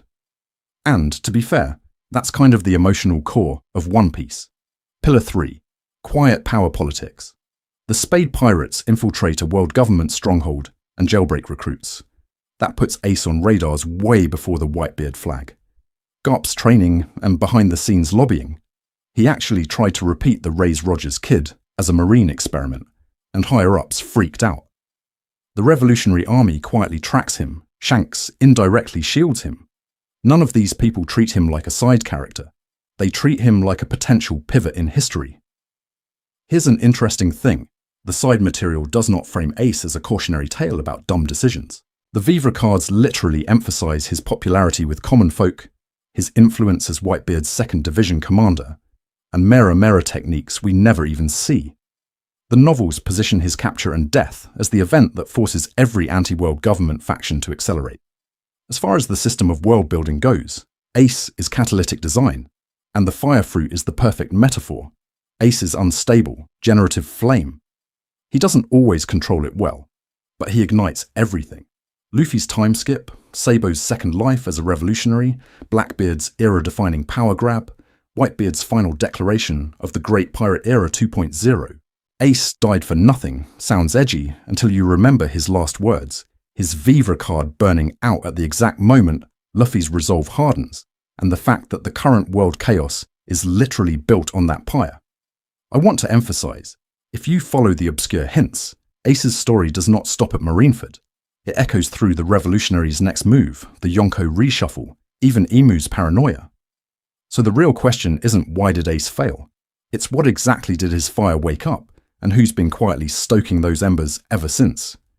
Ace's invisible legacy, how his death quietly rewired the new era. So here's the wild take. Marineford isn't the end of Ace's story at all. It's the patch note where the world government's whole control software quietly starts glitching out. Because as far as the post-war balance is concerned, Ace is the keystone you yank out of a Jenga tower. Everyone's staring at Whitebeard as the big block that fell, but the piece that actually makes the whole system wobble is the condemned son, who dies in front of the camera. On the pirate side, you can literally watch the code corrupt. Whitebeard's territories, which used to function like this informal welfare state for the new world, fracture overnight. The Vivra card data straight up notes that his allied crews lose coordination and morale, and that vacuum is exactly where Teach slithers in. He weaponizes Ace twice, once as bait to get into Impel Down, and once as a power source when he steals the Mera Mera no Mi and turns it into his second fruit. That's not just a power-up. That's the world government's prized execution, becoming the fuel for their next nightmare Yonko. Great job, everyone. Here's an interesting thing, the manga kind of skims past, but the databooks don't. After Whitebeard screams that One Piece is real, reaction notes emphasize a spike in rookie recruitment and pirate flags appearing in tiny ports. That line would have been a meme if it was just an old man's rant. Ace's public death gives it a martyr's weight. People aren't just chasing treasure. They're chasing the image of a guy who smiled at the end and made the Navy look small. And that image leaks into everyone. The Revolutionary Army's thread is especially messy. Sabo's amnesia snapping back in Dressrosa is literally key to learning Ace died. His entire revolutionary identity gets recompiled around that loss. Side material and SBS answers strongly imply Dragon knew about Roger's second son the whole time and chose not to move. To which I say, that restraint is its own loud foreshadowing. Dragon is watching the same bonfire the world is, but he's waiting to see which way the sparks blow. On the Marine side, Ace is like a hidden debuff. Vivra card notes after Marineford have Garp stepping back from the front lines, semi-retired, which is the polite way of saying, I failed my grandson, and I'm done pretending this system works. Sengoku resigns as Fleet Admiral, and novel material leans into his frustration with the Celestial Dragon's priorities. They won the war and lost two of their best moral compasses. Meanwhile, obscure references show small-time pirates talking about Ace less as that Logia guy, and more as the benchmark for openly defying the world government and paying the price. He becomes a story you tell in a dingy bar. If you're going to die, die like that. Then the Mera Mera no Mi itself respawns in Dressrosa and turns into a custody battle over Ace's will. Luffy refusing to eat it is huge.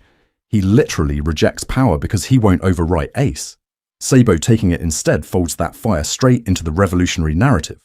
I want to emphasize how surgical that is. The same flame that once almost became a Yonko now burns under the banner, directly opposing the Celestial Dragons. If you map the timeline, almost every major post-timeskip power shift, Blackbeard's rise, the Yonko reshuffle, revolutionary escalation, marine reform, either spins out of Ace's existence or accelerates because of his execution. Which raises the next problem we need to untangle. If Ace is the bug in the system, what did that do to the two people who loved him most? And how did they rewrite themselves around that loss? Two brothers, one fire. How Luffy and Sabo divide and complete Ace's will. Ace is the only character in One Piece whose will is explicitly inherited by two different protagonists at the same time. And that sounds like a fan theory exaggeration, to which I say, name another guy whose death rewires both the Pirate King candidate and the future revolutionary chief of staff. You can't. That's why Ace's story feels deliberately unfinished. Oda literally split the save file across Luffy and Sabo. To see how, we have to go back to Goa Kingdom, where the world's prettiest postcard is stapled onto a garbage fire. In Grey Terminal, the three brothers grow the same hatred for nobles and the world government, but the roots are completely different. Ace is born with inherited sin stamped on his soul, hunted as Roger's kid before he even picks a fight. Sabo is the noble who's seen the rot from the inside, the kid who knows that the banquet food is paid for with slave labor and arson. Luffy is the weirdo outsider who just wanders in from Windmill Village with a straw hat and zero context. And to be fair, zero brain cells assigned to politics. Same bonfire, three different fuels. Because as far as Luffy goes, what he takes from Ace is almost entirely emotional. Luffy inherits Ace's reckless protectiveness, that instinct to throw his body between his family and the firing squad, even when it's a terrible tactical idea. Marineford is just Ace's bad habits dialed to 11. Luffy also picks up Ace's refusal to let anyone else define his worth. Your bloodline is cursed becomes, I'm going to be Pirate King with this exact clown crew, and you can cope. Every time Luffy screams that his friends are his treasure, that's Ace's lifelong need to prove that chosen bonds beat bloodline stigma, getting a second run. Sabo, though, inherits the other half, the systemic rage Ace never got to properly weaponize. Ace's fixation on Goa's corruption, his disgust at Noble's burning Grey Terminal, that's Sabo's entire revolutionary personality template.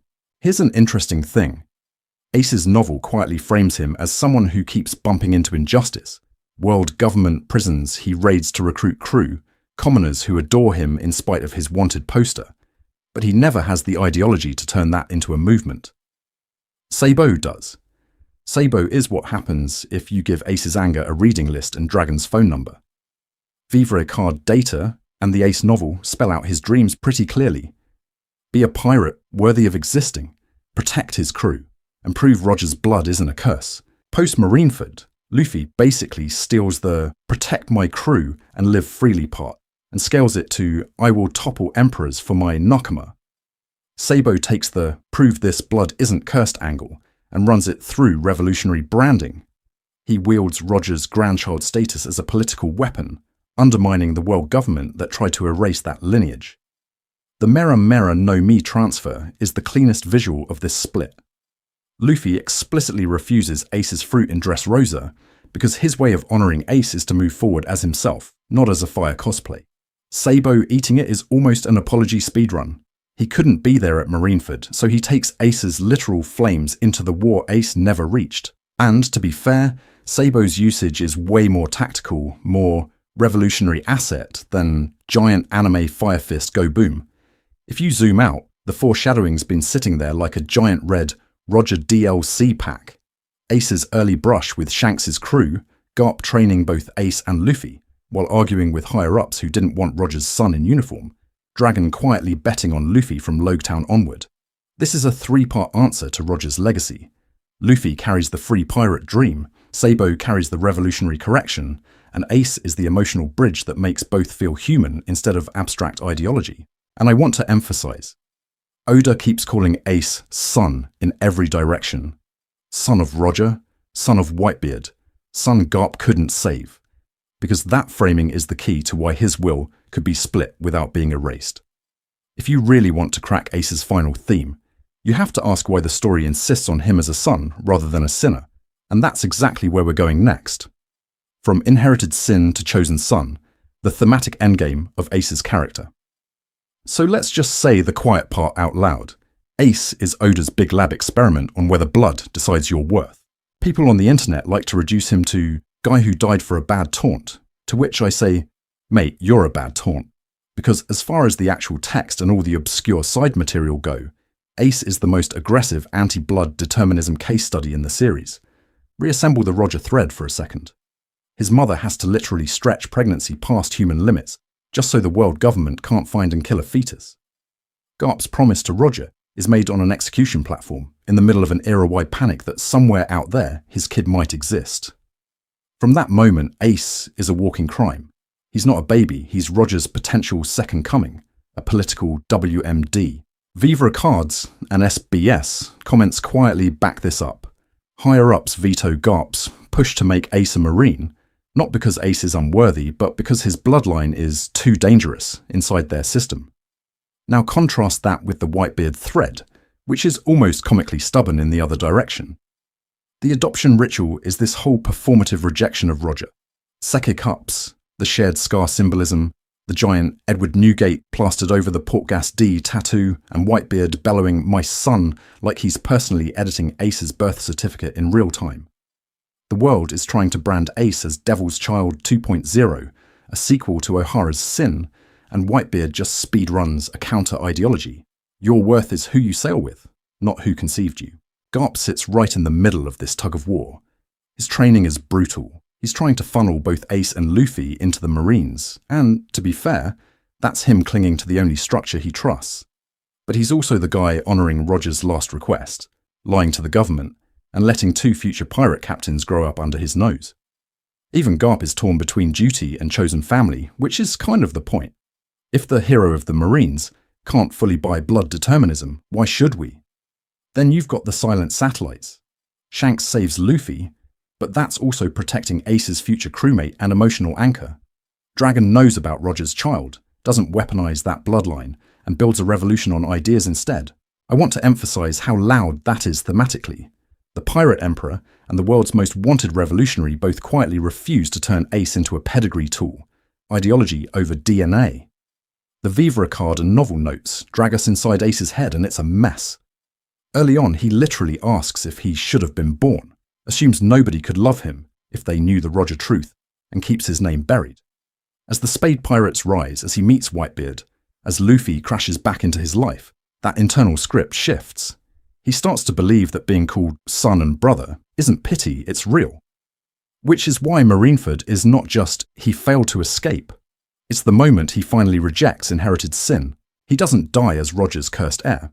He dies as Whitebeard's son and Luffy's brother, choosing those labels over the one the world stapled to him at birth. And that's why Ace hits so hard. It's not just a tragic death scene. It's the series' clearest rejection of blood determinism so far. A thematic endgame that quietly rewires how we're supposed to read every other secret lineage reveal. Next, we're going to zoom out and watch that idea infect the rest of One Piece's lore like a very sentimental virus. Watching One Piece. Differently, what Ace's obscure lore tells us about Oda's plan. If you can follow Ace's life, not just through the manga, but through side novels, SBS goblin notes, Vivre cards, and background trash heaps in Goa, you've basically reverse-engineered how Oda hides endgame themes in plain sight. People say, it's just extra trivia, to which I say, cool, then why does the extra trivia keep predicting the main story? Because as far as favourite Oda tricks go, Ace is a walking highlight reel. Throwaway line about Goa nobles burning Grey Terminal? Cute world building, until it quietly becomes the prototype for the Celestial Dragon Social Order, the O'Hara Buster Call, and the general nobles will literally torch the poor policy. A goofy SBS about Ace sleepwalking and randomly eating? Funny, but it also maps to a guy who's constantly exhausted from pretending he's fine, who uses food and jokes as a pressure valve. I want to emphasize, even the gag answers are doing psychological labor. Here's an interesting thing. Ace's off-screen relationships are where Oda does some of his heaviest thematic lifting. The novel has the Spade Pirates infiltrate a world government stronghold to recruit prisoners, which quietly puts Ace on the same ideological axis as Dragon and the Revolutionaries, without ever needing a big speech. His unseen meeting with Shanks? That's Oda stress-testing the next generation inheriting will idea, years before we get full flashbacks of Roger handing Shanks the hat. And that's why Ace feels like a prototype for later narrative moves. His will gets split and redistributed. Luffy takes the emotional promise. Sabo takes the practical inheritance with the Mera Mera no Mi.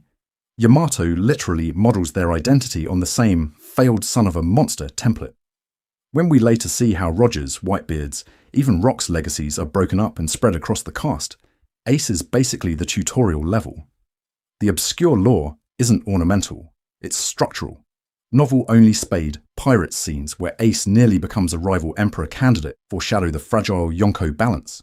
Vivre card entries quietly spell out Whitebeard's command structure and Ace's actual responsibilities, so Marineford stops being guy in cuffs and becomes removal of a key stabilizing officer. SBS jokes about his terrible sense of direction and weird habits. Those are the same traits that make him a bad symbol for the world government to control, and a great symbol for ordinary people to love. Do we really think Oda hides all this for nobody? And to be fair, not every reader has to dig this deep. But you don't build a system of novels, databooks, cover stories, and background panels this dense, unless you expect a portion of the fandom to rewatch, reread, and go, oh, that was set up ages ago. Through Ace, the series keeps asking, what do you do with the past you inherit? Robin gets genocide and chooses knowledge. Law gets Flavance and chooses surgical revenge. The Void Century sits there as the world's shared trauma. Ace inherits Roger and chooses to burn himself out, proving he deserved to be born. So when you go back, Goa Kingdom stops being a starter island and becomes a miniature of the world order. Every brief Ace appearance is a structural signpost. Marineford stops being just shock value and becomes a hinge that swings the story from legacy of the old era into trial run for the final war. Next, we'll pull all of this into a tight recap of Ace's true role and then throw the challenge directly at you. Can you carry this style of reading into the rest of One Piece and still call it just a goofy pirate manga? So what do we do with Ace? Final verdict, takeaways, and your next step. So what do we actually do with all of that? Because as far as fandom consensus goes, Ace is still the guy who died because he was dumb. To which I say, mate, that's like reading Marineford through a keyhole. Ace is not a cautionary tale about bad decision-making. He's the prototype Oda uses to stress test the series' biggest ideas about family, legacy, and what it costs to stand against the world government. Let's rapid-fire this. Goa and Grey Terminal first. That trash heap isn't just a sad childhood backdrop. It's the operating system that installs Ace's hatred and self-doubt. Growing up literally on firewood the nobles are planning to burn, being told the world would be better if you'd never been born. That's the code running in the background when he asks Whitebeard, "Was it good that I was born?" You can't understand that line if you treat Dawn Island as a tutorial zone. Then the Spade Pirates. The novels quietly reveal a crew that infiltrates world government strongholds to bust out prisoners, turns down alliances, and almost warps the balance of power before Whitebeard ever enters the chat. Ace wasn't some mid-card commander. He was on track to be a rival emperor candidate who chose to kneel to Whitebeard because he finally found a father he could choose, not inherit. Here's an interesting thing about the Mera Mera no Mi. In the Vivre cards and side material we get named techniques, advanced forms, and little quirks of Logia fire that the manga never shows. Sabo treats it like a weapon in a revolution. Ace treats it like an extension of his own self-worth. If he burns bright enough, maybe he proves Roger's sin doesn't define him. Same fruit, different trauma, different usage. Layer on the covert connections.